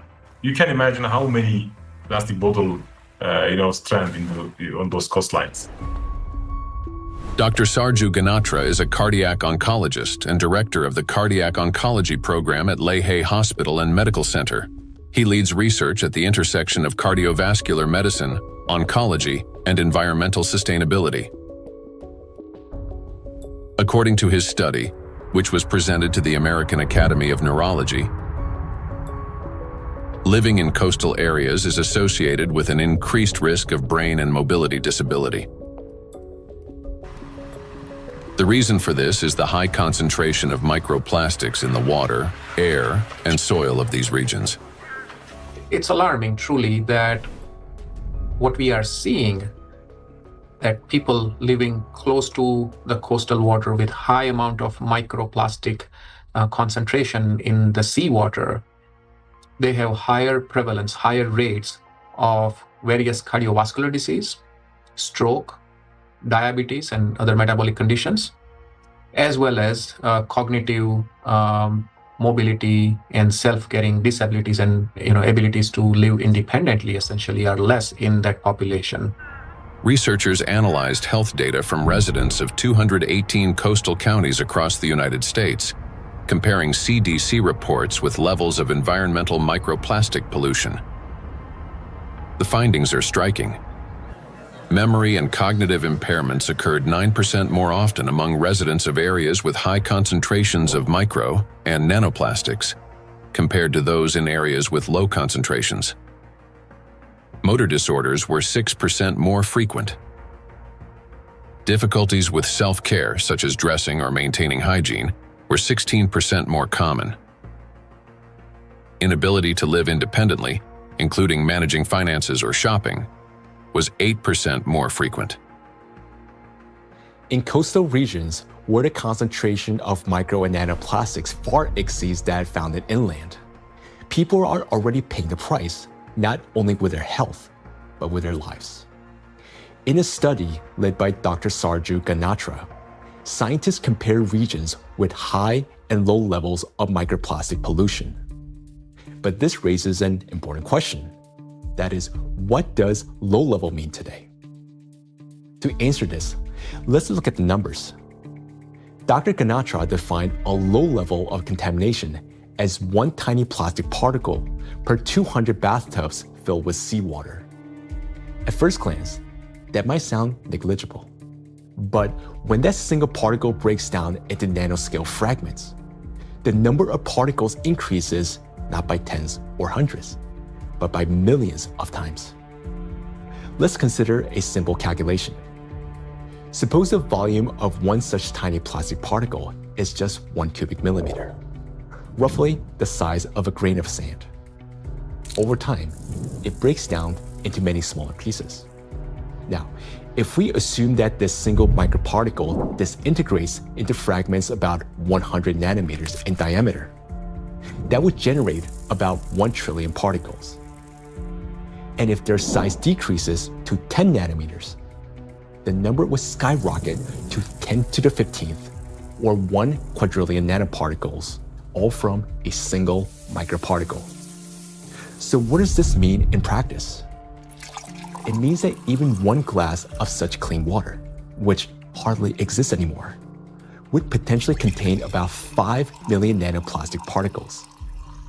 And for the human body, after drinking just one glass, at least 5 million cells will be put at risk. So can this so-called low level of contamination truly be considered safe?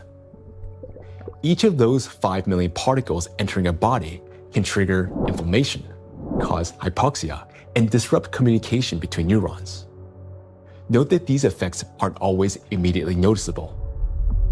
A mild headache, occasional fatigue, anxiety, or difficulty concentrating, all these may be early warning signs of cognitive decline, neurodegenerative diseases, disability, and ultimately, death. These symptoms are particularly evident among people who live or spend significant time near the coastal regions. And the decline in their health is an early warning sign, a reflection of a much larger crisis unfolding across the world. Do you remember Professor Gundogan saying that the coastal countries of the Mediterranean don't have an adequate waste management system? Well, according to research, the concentration of microplastics in this region is about 4 times greater than North Pacific Ocean, where, by the way, the Great Pacific Garbage Patch is located.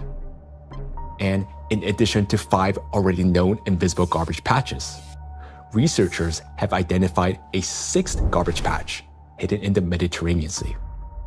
It's called invisible because it consists mostly of microplastics.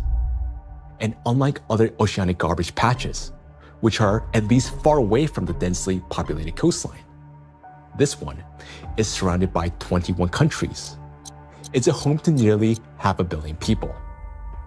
We can say that this is the most dangerous garbage patch of the planet, because here, the plastic has already broken down into small sizes that are dangerous for life.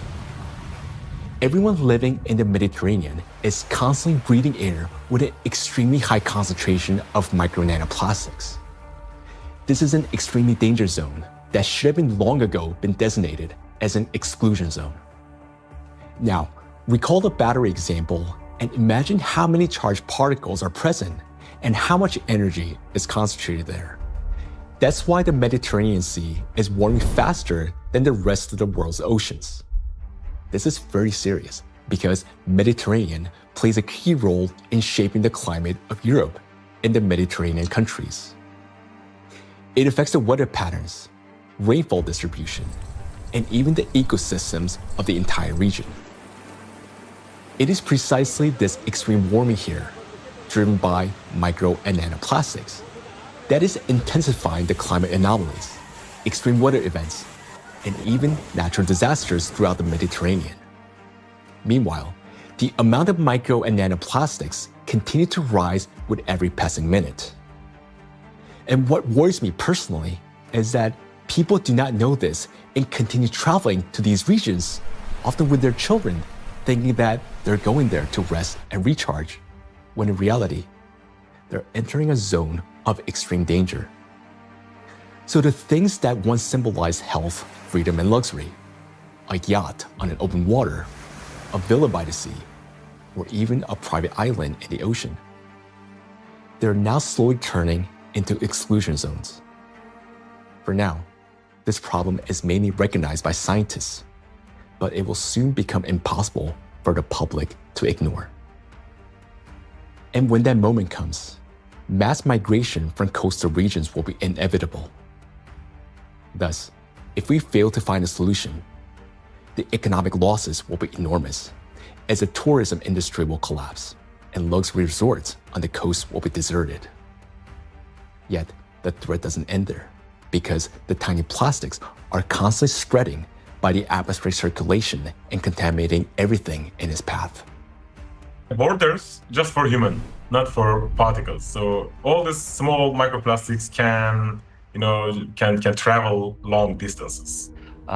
We have done experiments on the samples in Siberia, on samples in the north and south and polar regions, and we found in many of those we found nanoplastics.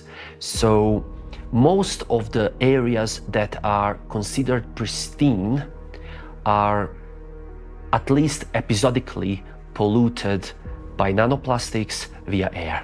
We measure around 20 nanograms per cubic meter of air on average. And this is pristine and clean air, and you think it is nothing here, but it's actually almost always something.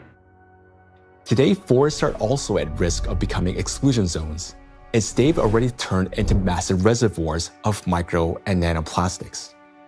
I understand that our instinct, especially as parents, is to search for cleaner and safer places like coastlines and forests where the air feels fresher. But the paradox is that these very places have already become some of the most dangerous environments for human life. Let me give you an example. In a large city, an adult may inhale up to 106,000 microplastic particles during a 2-hour walk. Yet, in areas near the bodies of water, that number far exceeds that, and those 2 hours may be enough to trigger a cascade of diseases, whereas for some individual, a fatal outcome. It is important to understand that when a single micro or nanoplastic particles enters a cell, it destroys more than just that one cell. After the cell dies, the plastic particle is not eliminated from the body. It continues to move throughout the body, damaging other cells and triggering a chain reaction of destruction. This process is endless because plastics, as we know, can recharge and retain electric charge. The more microplastics enter a body, the faster this destruction spreads cell after cell, organ after organ. And time becomes critical here because our body has limited resources to fight this damage, while nanoplastics, they're not expelled. Instead, they continue to accumulate in ever-increasing quantities, destroying us from within. Nanoplastics are perfect killers not only of humans, but of the entire biosphere, and it's impossible to hide from them anywhere. They're literally pushing us out of the world we once knew. Micro nanoplastics are already affecting our planet as well as the climate. And moreover, they're intensifying already devastating natural disasters and contributing to the worsening geodynamic crisis. Climate and plastic in a single cycle of destruction. The world ocean is the largest system of our planet. It regulates climate and serves as the main source of oxygen. The ocean and the atmosphere form a single, interconnected climate system. Water has a remarkable ability to absorb and store immense amounts of heat, increasing its temperature only gradually. The accumulated heat is then evenly redistributed across the planet and transferred to the atmosphere. This property of the ocean to efficiently dissipate heat from the Earth's interior protects the planet from extreme temperature swings and helps stabilize the climate. But massive contamination of the oceans with micro and nanoplastics is disrupting this finely tuned mechanism. Electrostatically charged plastic particles bind water molecules, forming hydrate shells around themselves. This alters the physical and chemical properties of ocean waters. This has already reduced its thermal conductivity and created pockets of overheated zones where heat can no longer dissipate. Consequently, overall ocean warming is accelerating. This topic is explored in greater detail in the documentary Anthropogenic Factor in the Ocean's Demise. Excessive ocean heating, in turn, increases evaporation and disrupts atmospheric circulation. As a result, both the temperature and humidity of the atmosphere rise. Electrostatically charged nanoplastic particles act as condensation nuclei, causing moisture droplets to freeze at lower altitudes and at higher temperatures, 4 to 10 degrees Celsius. This accelerates cloud formation and contributes to abnormal weather events, large hail, extreme downpours, and disruptions of the hydrological cycle. Charged plastic particles are already influencing weather formation, affecting flight safety, cloud development, and even where and how the precipitation occurs. In other words, microplastic has already become a driver of climate instability. We know what particles doing in the air, they produce clouds. If we have a particle in the air, the water vapor sits on these particles and forming clouds. So therefore, we want to understand how much nanoparticles influence the formation of clouds. And therefore, of course, in the alpine region, it can trigger the cloud formation and so also thunderstorm or extreme weather events. When you have a big storm event, many micro nanoplastics get released from the environment when they have been trapped in the soil, in the riverbeds, on their surfaces and things like that, and get mobilized in the air. So you then after storm you have even more pollution. This process sustains itself, creating a feedback loop. Ocean warming increases water evaporation. Even more nanoplastic rises into the air with the vapor, and even more energy accumulates in the atmosphere, further heating the ocean. According to data, every degree of warming increases air humidity by 7%, and lightning frequency by at least 12%. Thus, more heat, more moisture, more plastic in the air, more lightning, and the cycle continues endlessly. Observed trends indicate that this energy buildup is accelerating exponentially. And with each passing year, climate anomalies are becoming more distinct and more destructive. We are seeing the hottest summer in Europe after having a record-breaking summer last year. Similarly, here in the northeast of US, we are seeing record-breaking temperature. Every year for last 2-3 years, we are saying, oh, this is the hottest day. And then the next year comes and there is a new hottest day. The nighttime temperature in Southeast Asia is not dipping at all in many places and kind of trapping the heat. So our body is not getting even that relief at nighttime. There is increase in air pollution. There is increase in all sorts of chemical pollution. And so if you think about this holistically, it's a huge impact on the planetary health. And I think this is a reminder that we are part of the planetary system. We belong to it. We are not separate from it.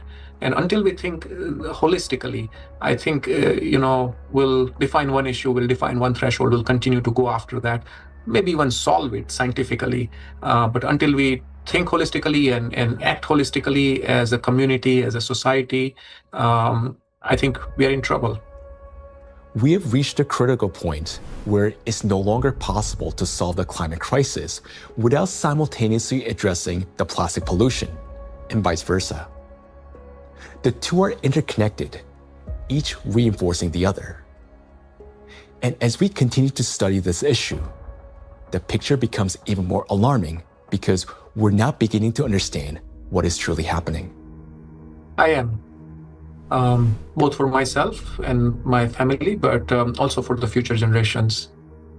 There was a time where I thought that, the climate change is real, of course, but this is for future generations to be affected by, and I was still equally concerned.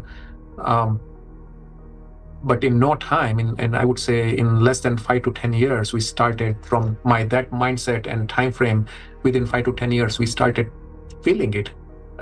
Getting impacted by it in our day-to-day life.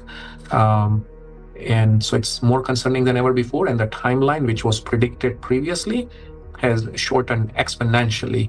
The impact we are seeing on a global climate, from ambient air to the thinning of the Arctic ice, and it's not linear model, right? I mean, the physics is gonna play out. The thinner the ice, it's gonna take much less amount of time to melt it, even the same volume, in a much shorter period of time. So I think these timelines are really concerning, and I am afraid, yes.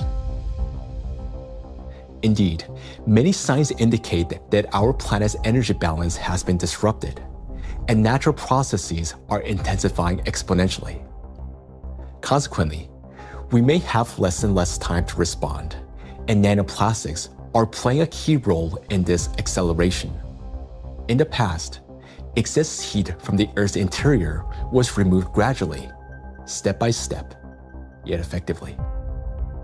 It was first partially absorbed by the oceans, and then transferred into the atmosphere, and then finally released into the space.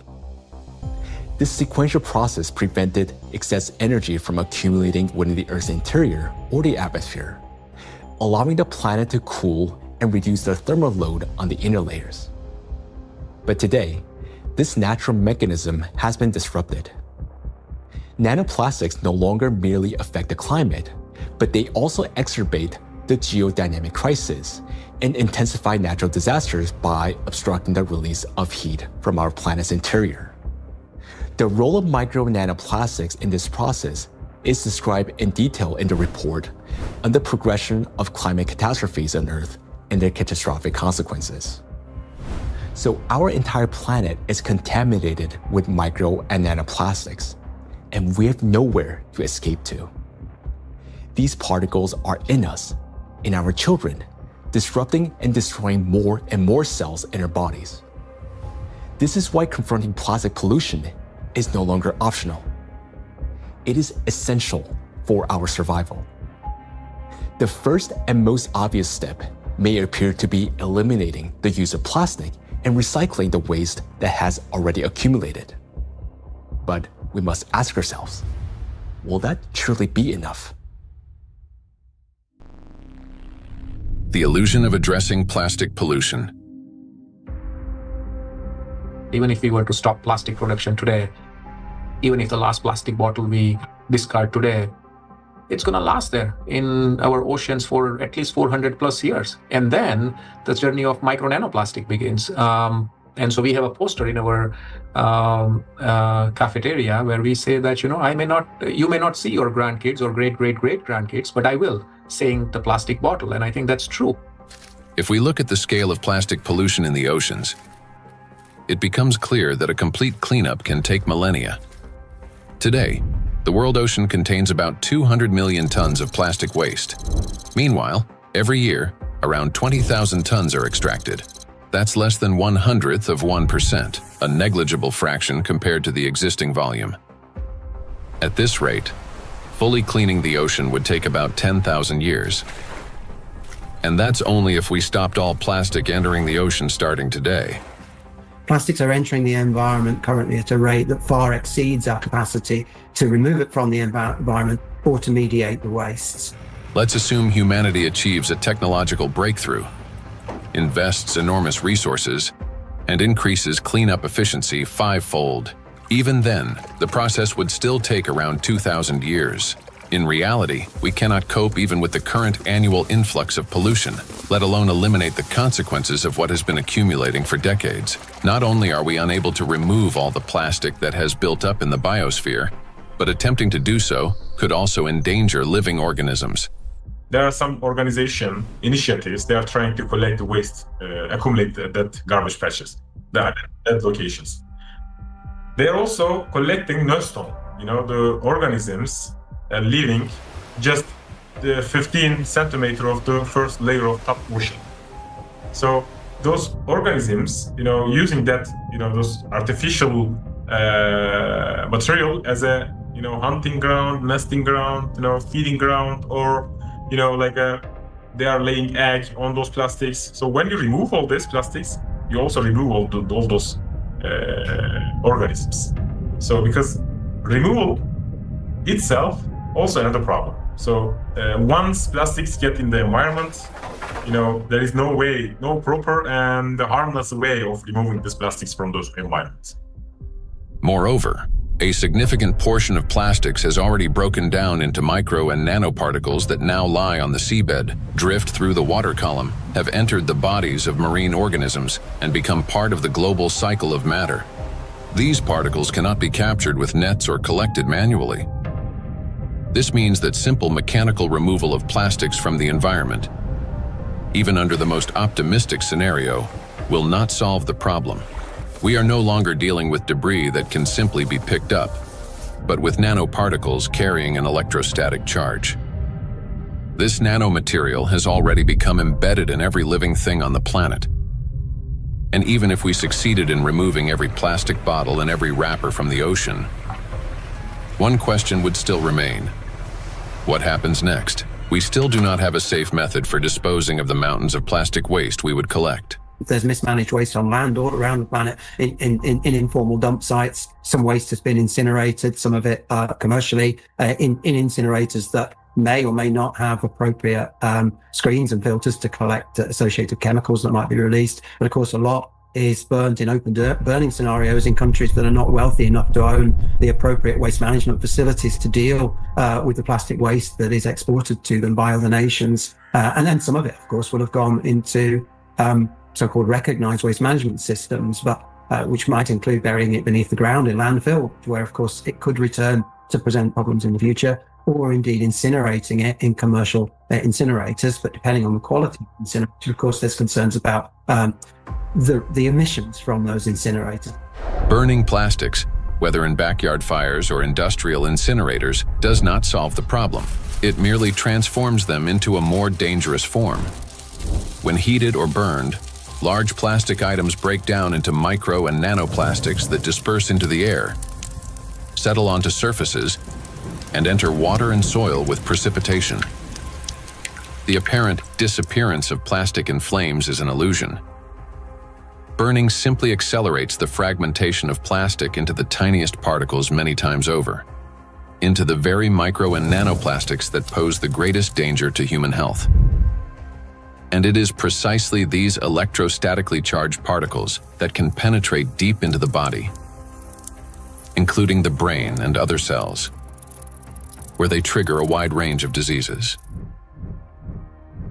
When you put plastic in a recycling facility, at first they will shred big plastic to generate flakes and small pieces of plastics, and then during that shredding, they also use for washing. They have to wash to remove some unwanted material on plastics. During that washing, material lose the huge percentage of the total mass. So those lost material will go to the wastewater stream. Recycling activities, practices, feeding microplastic pollution in the waterways. A simple and regular recycling facility can generate billions microplastics and then release into the either wastewater stream or waterway. And unfortunately, what I see with some of the things that are claimed to be a solution is that they're not necessarily properly tried or tested before they're put into the market, and there may then be potential for unintended consequences. Pyrolysis. At first glance, it looks like a technological miracle. We take plastic waste, heat it to 800 degrees Celsius without oxygen, and obtain fuel.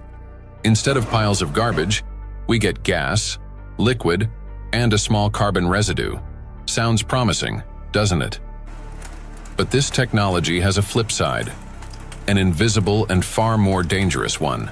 During high-temperature decomposition, plastic does not simply disappear.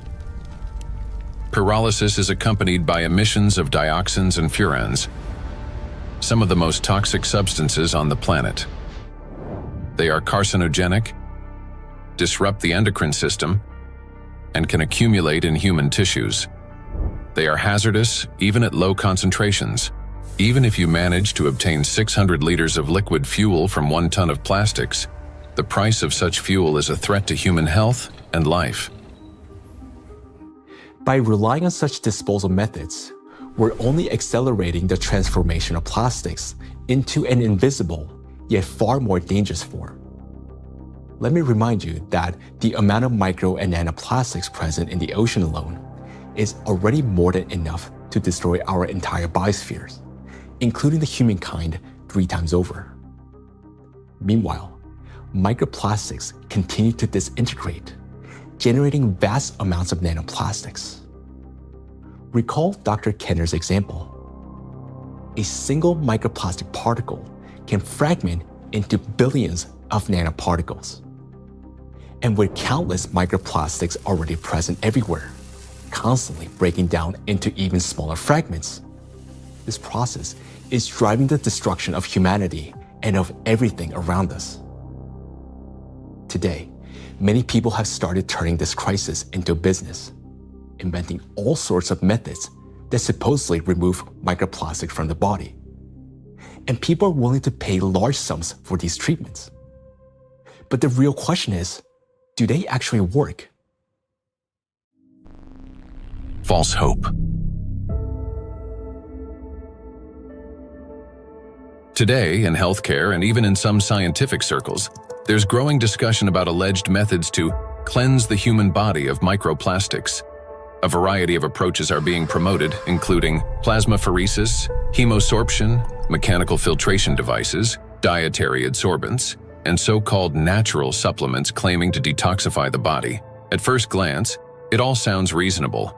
If there's something toxic in the body, it should be removed. But the truth is that these methods don't actually solve the problem. I don't think any scientifically proven techniques exist to filter out the micro nanoplastic from the blood. It gets deposited in the organs themselves, which is not really something you can filter out by sending the blood to some filtration machine. Nanoplastics have already penetrated inside human cells. They are not just circulating in the bloodstream like an unwelcome guest you can simply escort out. They have become part of the body's internal environment. Yes, we can cleanse the blood with sorbents or filter plasma. But how effective can such procedures truly be? We started this plastic production and the usage of these materials, which have a lot of, positive effects. That we in the hospital, I just, when I look around in my, daily work environment, I guess that 80% of everything I touch in the hospital is of plastic, starting with my gloves. And probably 80-90% of the machine itself is made of the plastic. And that's a very important point for healthcare. What's more, the very solutions used for blood purification procedures also contain plastics. When you get sick, you are going to a hospital, you probably will go to the hospital for treatment, and then they will give you some solutions, some infusions, like they will put something inside your vein, and then they transfer some liquid from plastic package to your blood system. So those intravenous solutions has at least 62 microplastic particles per liter. So this is direct transfer exposure microplastic to human system, blood system. So we end up with a paradox. We are using plastics to try to eliminate the consequences of plastics. Such procedures may indeed reduce the overall toxic load, but they don't address the core issue. They don't extract plastic from cells, don't neutralize its electrostatic charge, don't restore disrupted signaling pathways, and don't protect the brain, immune system, or mitochondria. An individual has every right to try such methods. It is their personal choice, but it's important not to harbor illusions. Those procedures will not restore lost health.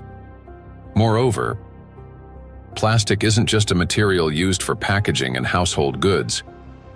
It is the backbone of modern industry, healthcare, transportation, electronics, construction, and even space technology.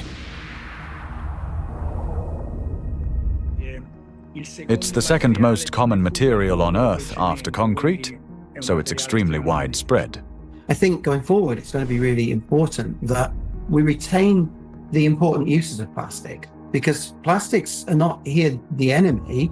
It's not a treaty about not producing plastics. It's a treaty about ending plastic pollution, not ending the production of plastics. And plastics have the potential to bring clear societal benefit.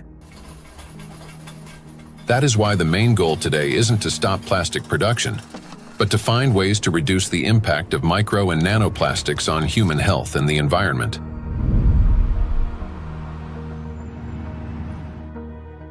Creating false hope is extremely dangerous. It arises from a misunderstanding of reality and from basic ignorance. We must remember that the most dangerous plastic particles are those small enough to penetrate our cells.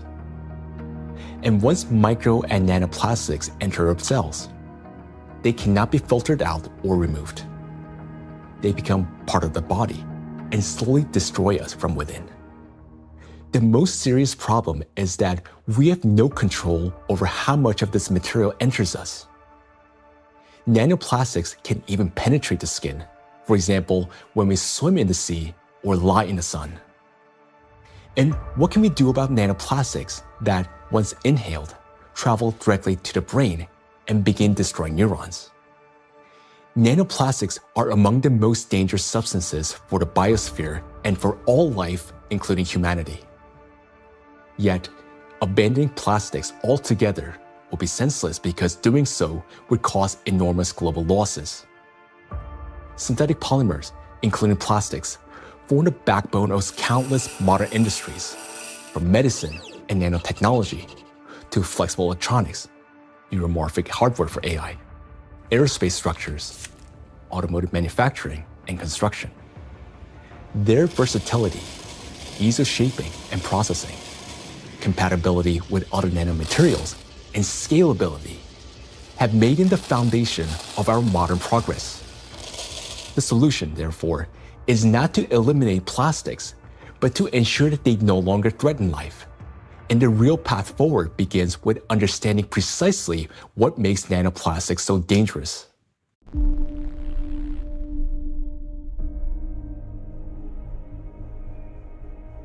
Now, we already know that electrostatic charge is the basis for their destructive power.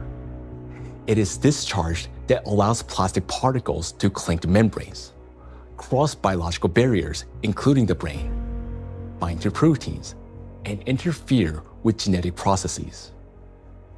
The charge transforms plastic from something inert into a tiny, yet powerful destructive force within the biosphere and humankind. Understanding this, the scientific group of ALLATRA was the first to propose a strategic direction, that is, to deprive nanoplastics of their ability to accumulate and retain electric charge. Note that countless nanoparticles exist around us, yet most do not penetrate or destroy our cells. Only plastics do because of their electrolyte behavior. Thus, if we can eliminate this property, then we can turn micro-nanoplastics into inert and harmless particles that no longer pose danger to us or to the biosphere. Now, how did the scientific group of ALLATRA come to understand this and become the first to propose a solution? The answer goes back many years and to the work of Dr. Igor Danilov, a vertebrologist and researcher who spent many years studying spinal diseases. Over 20 years ago, he was actively engaged in scientific research focused on investigating degenerative processes in intervertebral discs. His work included a comprehensive experimental and clinical study to understand morphological and biochemical changes occurring in the nucleus pulposus, intercellular substance, and cartilaginous tissue of intervertebral discs. While studying cellular processes, Dr. Danilov focused on immune regulation and pathological reactions that could trigger cell degeneration. He noted that mitochondrial dysfunction was one of the main drivers of these changes, and this insight became the starting point for investigating what might be disrupting cellular function. Dr. Danilov frequently visited specialized laboratories, and in the course of detailed analyses, he found foreign particles inside the cells, which he later identified as plastic. This discovery became a key moment in his research, as he began to analyze possible mechanisms by which plastics affect cells. Through his investigations, Igor Danilov determined that the negative impact of tiny plastic particles on cells stems precisely due to the damage they cause to mitochondria. This conclusion was based on observations that cells containing these tiny plastic particles showed clear signs of mitochondrial dysfunction, which in turn exacerbated degenerative processes. Here, Igor Danilov suggested that the ability of plastic particles to penetrate cells may be due to their electrolyte behavior. That is, the ability to accumulate and retain electrostatic charge, which allows them to form a biological shell around themselves. This property enables the plastic particles to enter cells easily, avoid detection by the immune system, cross protective biological barriers, including the blood-brain barrier, disrupt normal cell function, and provoke degeneration and cell death. On this basis, Igor Danilov proposed that to neutralize these tiny plastic particles, we must deprive them of their ability to accumulate and retain charge. He shared his findings and projections about the harmful effects of tiny plastic particles with his colleagues from various medical fields, including surgeons, oncologists, cytologists, pathologists, and geneticists, as well as with biologists and chemists. Soon after, these specialists confirmed his alarming observation that these plastic particles do accumulate in critical organs in the body, such as the brain, heart, intestines, endocrine, and reproductive organs, where their presence can disrupt organ function and destroy our health. Igor Danilov's predictions were deeply concerning, especially in light of global trends, the rising production of plastics and the growing accumulation of plastic waste in oceans and ecosystems. Thus, More than 20 years ago, the scientific group of ALLATRA realized that micro and nanoplastics pose a serious threat not only to humans, but the entire biosphere. And each year, the number of these particles continues to grow, worsening the situation amid accelerating climate and geodynamic changes on the planet. The implications are far-reaching.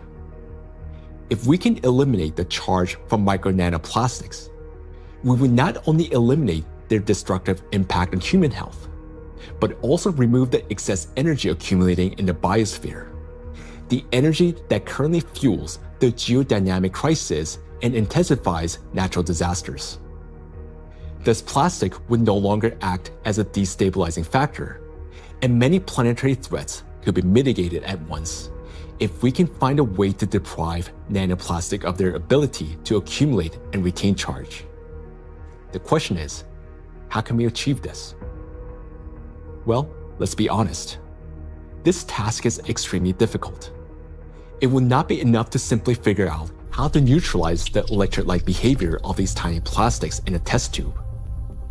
We must learn how to achieve this for every micro and nanoplastic particles already present in the biosphere, including those inside a human body, and do so without harming people or nature.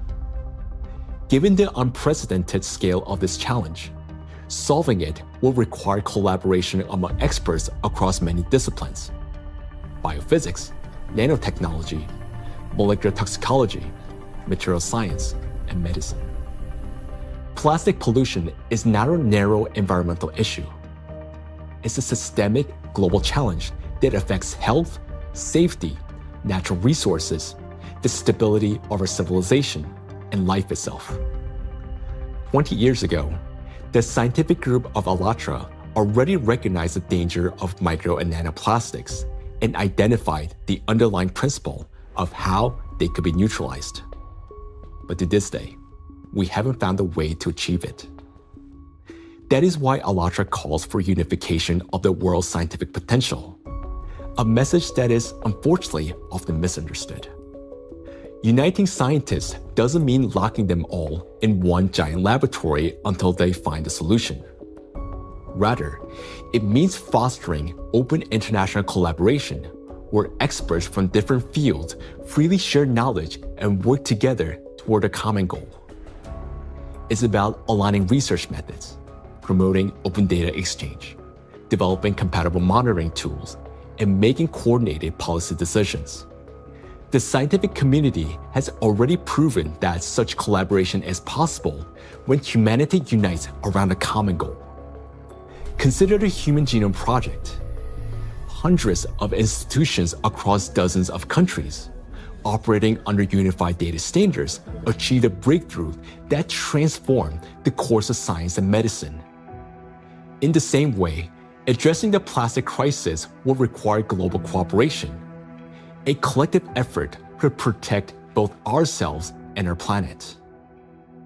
The ALLATRA International Public Movement actively supports the initiative of Pope Francis, Laudato Si', which seeks to raise the awareness of the importance of protecting our common home, the planet Earth. It is very important to emphasize that Laudato Si' is far more than just a call to care for nature. It is a practical and scientifically grounded guide, a roadmap for transforming our world and creating a better world for future generations. The encyclical provides a clear direction toward a sustainable future, uniting ecology, climate justice, and humanity's shared responsibility for protecting our common home.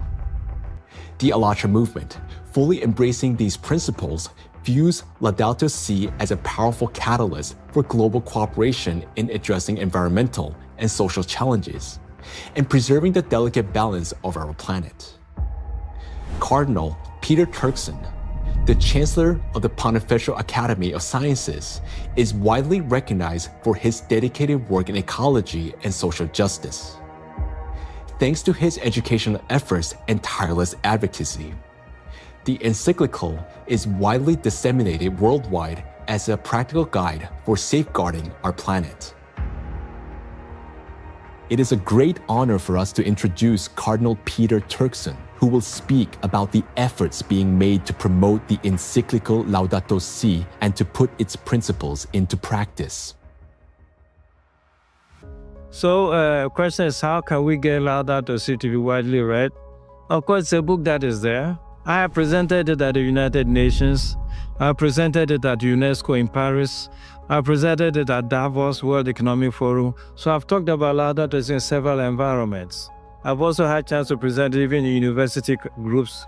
Ohio State was the first group that wanted to hear about Laudato Si.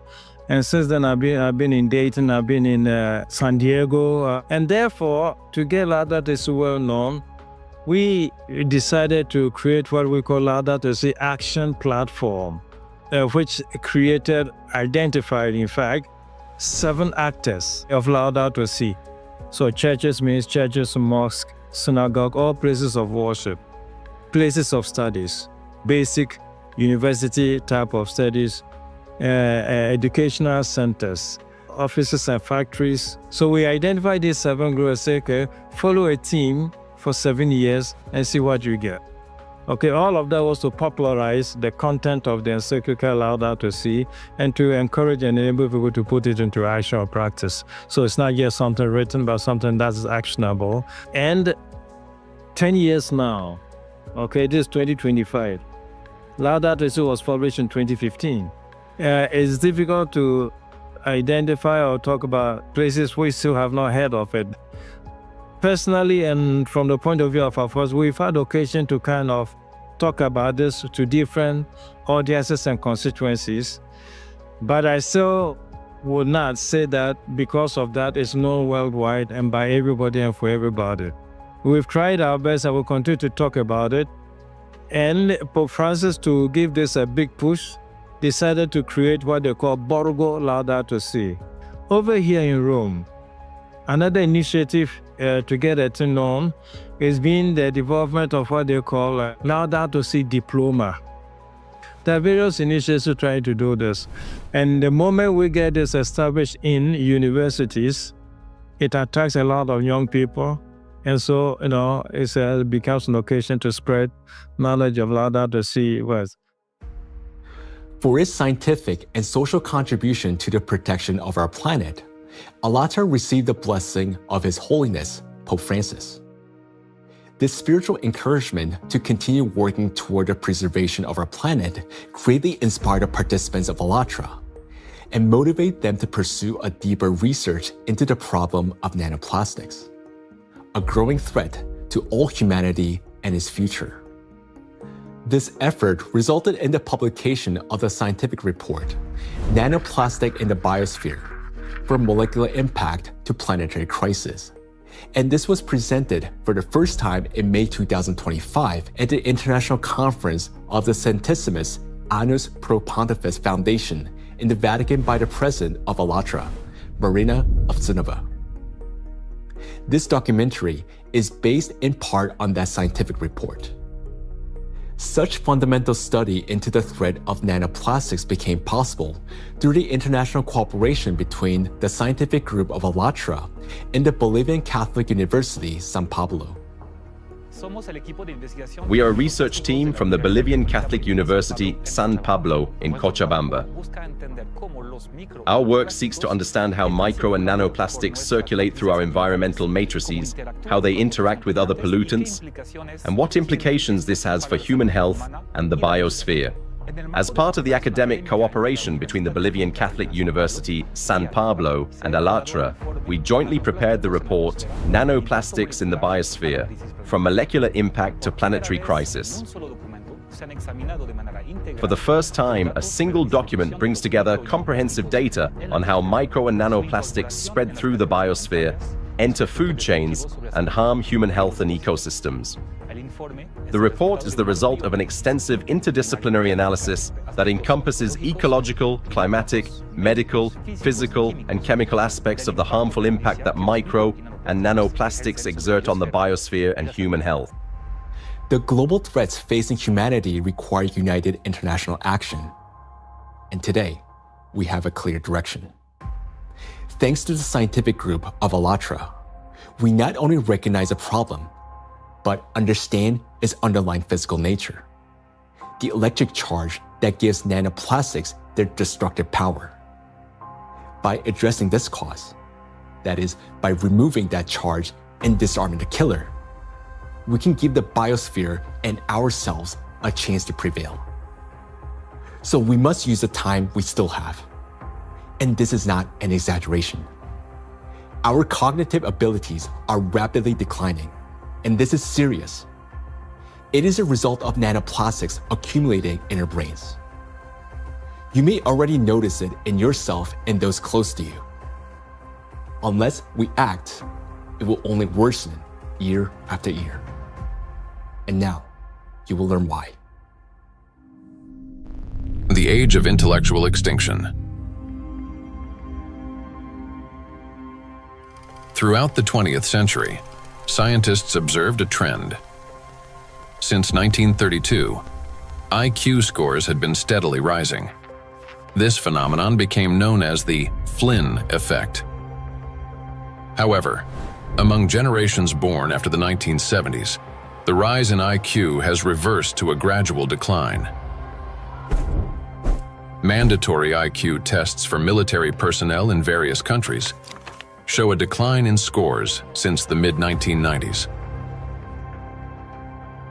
According to another study conducted between 2006 and 2018 at Northwestern University, Americans showed a decline in IQ across 3 out of 4 cognitive areas. This decline in average IQ has been termed the reverse Flynn effect. In 2025, the scores of U.S. high school students on major math and reading tests dropped to the lowest levels ever recorded. Their average math score was the worst since the current version of the test was introduced in 2005, while reading scores were the lowest since testing began in 1992. Similar trends have been observed in other countries. The steady decline in IQ continues to this day. Intelligence scores are no longer rising. They're slowly, but surely falling. But what lies behind this troubling trend? One important correlation stands out. The decline in average IQ coincides with the exponential rise in plastic production and pollution. Take a look at the graphs. The more plastic, and therefore the more micro and nanoplastics in the environment, the lower the IQ. This shows a clear link between increasing the amount of plastics and declining cognitive abilities. And that is deeply alarming. This isn't just a statistical correlation. As plastic production has skyrocketed, our daily exposure to micro and nanoplastics has risen with it. Charged plastic particles can easily pass through biological barriers, including the blood-brain barrier. Once inside the brain, nanoplastic particles accumulate not only in neurons, but also in glial cells, the very cells that nourish and protect neurons and help form neural connections. There are many more glial cells in the brain than neurons themselves.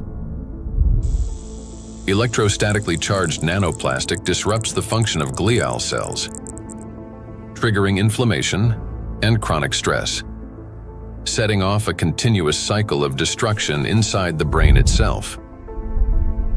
For the brain, chronic stress and inflammation are like a computer running on a critically low battery. When the battery is nearly drained but dozens of programs are still running, the system automatically switches to power-saving mode, shutting down energy-intensive applications to avoid overheating or freezing. Our brain works in a similar way.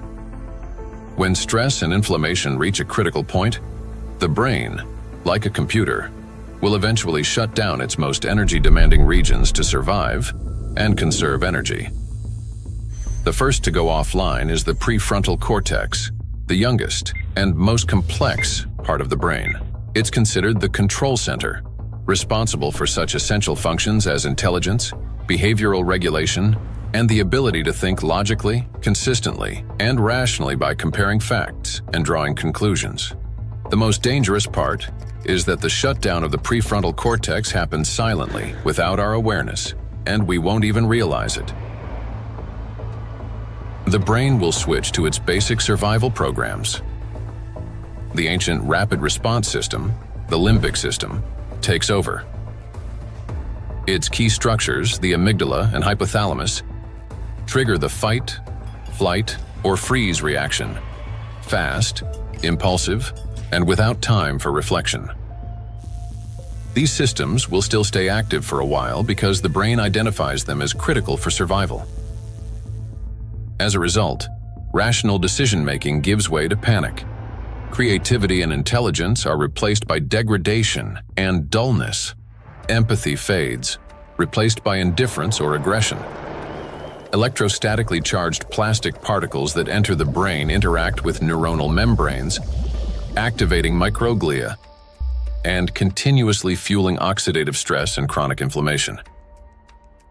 Prolonged stress literally reshapes the brain. In the prefrontal cortex, the center of analysis and control, neural connections weaken and disintegrate. Similar changes occur in the hippocampus, the region responsible for memory and learning. Neural connections fade away, and the hippocampus deteriorates. In the amygdala, the centers of fear and anxiety, the opposite happens. Connections strengthen, anxiety and aggression intensify, and panic attacks may develop. The brain reorganizes itself. Instead of thinking and analyzing, it starts operating on instincts. In doing so, it loses the ability to recognize real danger and respond appropriately. This isn't a temporary reaction. It's a fundamental restructuring of the brain. The capacity for learning, cooperation, and rational decision-making declines. This may help explain global trends we see today in society. A decline in average intelligence, a rise in anxiety and depression, an increase in aggression, impulsivity, and issues in social relationships. As the amount of plastic in the environment continues to grow, the reverse Flynn effect will only become more pronounced. People won't just become less intelligent, they won't even realize it. They'll become captives of a reality distorted by their own brains. As a result, humanity will lose the ability to perceive the world, events, and even obvious threats adequately. They'll no longer be able to connect facts logically, and therefore will lose the ability to make sound decisions. That will mark the end of human thinking. Our cognitive decline is already underway. This is not a prediction, but reality. Plastics are making us less intelligent and less capable of responding to crises. They're damaging the regions of the brain that are responsible for memory, attention, problem-solving, and creativity. The very abilities we urgently need to achieve scientific breakthroughs and to find a way to neutralize the threat posed by micro and nanoplastics. And we have very little time left to make the right decisions. Yet, the loss of intelligence is not the worst that awaits us.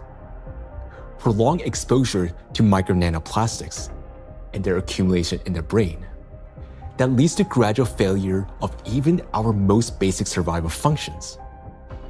In other words, we risk losing not only our ability to think, but our very ability to live. And if that sounds like an exaggeration, consider the bees. Because their body mass is much smaller, the concentration of plastics in their brains is much higher. They already live in the world that we are now rapidly entering. Microplastic can enter a bee's body through its thin cuticle, or along with food, and within just 72 hours, it reaches the brain. From there, as in humans, it triggers synaptic damage, neuroinflammation, cell death, and neurotransmitter disruption. The bee loses body mass, its metabolism slows, and its immunity weakens. Its sense of smell, memory, and navigation begin to deteriorate, and bees stop recognizing their own colony and can no longer find their way back to the hive. With prolonged exposure to nanoplastic, the damage becomes fatal. The bee's nervous system collapses under the strain, and some simply drop dead in mid-flight. Look at this photo. You can see the brain of a bee that has been penetrated by nanoplastics. This amount of nanoplastics was enough to cause serious cognitive impairment in the bee.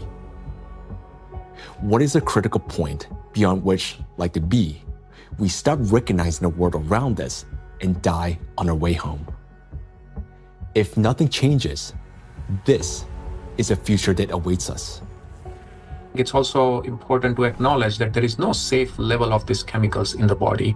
So while the manifestation may take time at a lower doses, it is not immune, that at lower dose it's safe to have that. And why is it important? I think it's important for so many reasons, because as soon as we define the threshold, various special interest groups would argue to keep micro nanoplastic concentration below that level, whether it's in soil or in water or whatever that is. And what does that mean? Is that we are allowed to have some degree of micro nanoplastic in our sources, air, soil, water, and so forth. But it's a cumulative impact, we have to remember. It's not a particular threshold at any given point in time in the source of whatever we are consuming, but it's a cumulative impact in our brain. And we don't know that, honestly, because it's the factor of time there is going to be different for bee than for a young child who doesn't have a fully developed brain versus an adult brain. Let us recall that a single nanoplastic particle in the human body is not equivalent to one dead cell. After destroying one, the same particle does not stop. It continues traveling through the body, killing one cell after another. So even the tiniest amounts of nanoplastics will damage the brain. And that's why there's no such thing as a safe concentration. And there will never be. The only difference lies in the rate of destruction. That is, the more nanoplastics there are, the faster the process. These plastic particles destroy the biosphere and the cells within our bodies. They damage organelles and biomolecules, including mitochondria and DNA, leading to reduced energy production, genetic mutation, the breakdown of neural connections, and the disruption of brain signals that regulate our organs and vital functions. All of this happens imperceptibly as we go about our daily lives. Yet, inside the brain, a silent systemic destruction is already underway. The question is, will we as humanity recognize the full scale of this threat in time and find a way to strip micro and nanoplastics of their ability to accumulate and retain electric charge? A threat that must not be ignored. The more I've learned about nanoplastics and how widespread they are and their harmful biologic effects, the more I am really, really concerned about just exactly what's going on, how much it's going to affect now us and future generations, and it's very sobering. And I think it's very important that people need to understand that it's maybe not a big, plastic part which is out there somewhere, but it's the breakdown of those particles, even smaller of these products, in all the time smaller particles, which is then the big danger for us, and that is, I think, something which needs to go into the head of people, because then and in their minds, so they understand that this is might be an avalanche which comes down the road, but it will come. Or might come, if we don't do anything about it. So that's my point here. So we can't just leave it like that, The most frightening aspect is that nanoplastics interfere with the most fundamental processes of life. Their electrostatic charge breaks bonds, distorts bioelectric signals, and destroys the harmony that exists between cells and entire organisms. It also disrupts the impulse of life, the signal that links a bee to a flower, a tree to the forest, a neuron to the brain. It silences rhythms that have resonated in unison for centuries. This is a threat that cannot wait. It must be confronted now. It is a matter of survival. we can do as much, research, and scientific community does whatever it does, but until this alarm goes to the public, nothing will change, right? It's not a science problem anymore. Science has clearly shown what it wanted to show. Maybe there will be 10 more studies in the next few years, right? And then what, right? Until we change, and this change is based on the public opinion. I want to leave something which is, our legacy should be habitable by our future generations. And that's the pure purpose we all have in common. If we can connect to our own health, I think that is way more powerful and more appealing for all of us to collectively act on this together. I think that's a very important point. And I think at a societal level, we all have to incorporate the other dimension beyond, in our balance sheets, beyond the dollars and pounds and euros and rupees, right, is the health, the impact on the health. And I think that has to be a part of the balance sheet, because what are we making money for if we can't survive or have a good quality of life? Then everything else is worthless for us and for the future generations. I think maybe a reason why I do that, to just show by example that we need to do that. It's my big, hope that I can contribute to a solution, and also to people thinking about it, talking about it, and acting accordingly to make this world a better place, and not just always a worse place for the future, especially for the next generations and for my son and for families, and of course all over the world to take care. And I'm trying to contribute the awareness of people, to explain, to show them the risks, and to make them understand the problem, the real extent of problem, to put them into action. So I just want to say one last word, that we only have one planet, and this planet is not single use, so we should consider this.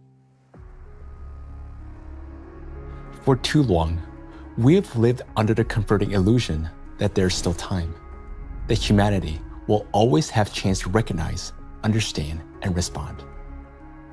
But that time has passed already. Our greatest challenge now is to find a solution before we cross the point of no return, while we still have both our intellect and the little time that remains. But for this to happen, all of humanity must first grasp the true scale of what is unfolding. Only then will we be able to direct our full scientific potential and resources toward finding a solution. As we have seen already, no single individual, organization, or nation alone can solve such a complex problem. The scientific community of ALLATRA has been searching for the solution for 2 decades. And although it hasn't been found yet, we know it exists. We understand that the answer lies at the intersection of physics, chemistry, and biology, which means that the solution is achievable, and finding it is essential for survival. Through years of research, we have come to clear understanding that the efforts of the entire global community must be united, and urgently. The challenge before us is enormous: to find a way to strip micro and nanoplastics of their ability to accumulate and retain electric charge across the entire biosphere, not just in a test tube or a single organism. And to do so without harming humanity, the planet, or disrupting the Earth's magnetic field. Today, micro nanoplastics are present in every human being, including newborns taking their very first breath. In fact, unborn children developing in the womb are already exposed to these tiny particles, and even human eggs and semens are now contaminated and impacted by nanoplastics. For the first time in history, we face an enemy that threatens all life on the planet. And unless we change the course, this crisis will only deepen. Nanoplastics have indeed become the only true enemy of all humankind and each of us. I want to say that now is not the time for geopolitical rivalries or economic wars. It is not the time to build new empires. When one realizes that they're dying, it makes no sense to start building a new house, especially when no one will be left to live in it. And above all, we no longer have a time for military conflicts. there's no sense in killing one another when we're already being killed by a common invisible enemy, although some don't even realize it yet. We cannot remain indifferent to this threat because our future depends on whether we're capable of setting aside our divisions and uniting against this killer, nanoplastics, which threatens all life on our planet. The question is, are we capable of truly understanding all this? Or has nanoplastic already damaged our minds to the point where we don't even recognize the mortal danger hanging over humanity?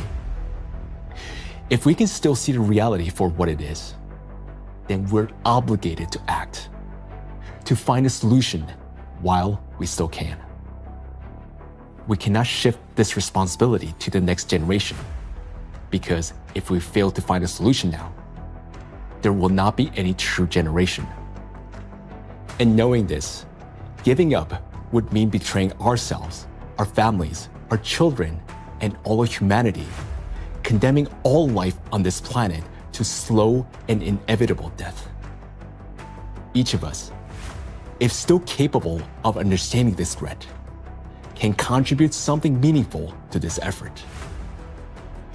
Only by acting together can we solve this monumental challenge and preserve the most precious thing that we have, life itself. Life is worth fighting for.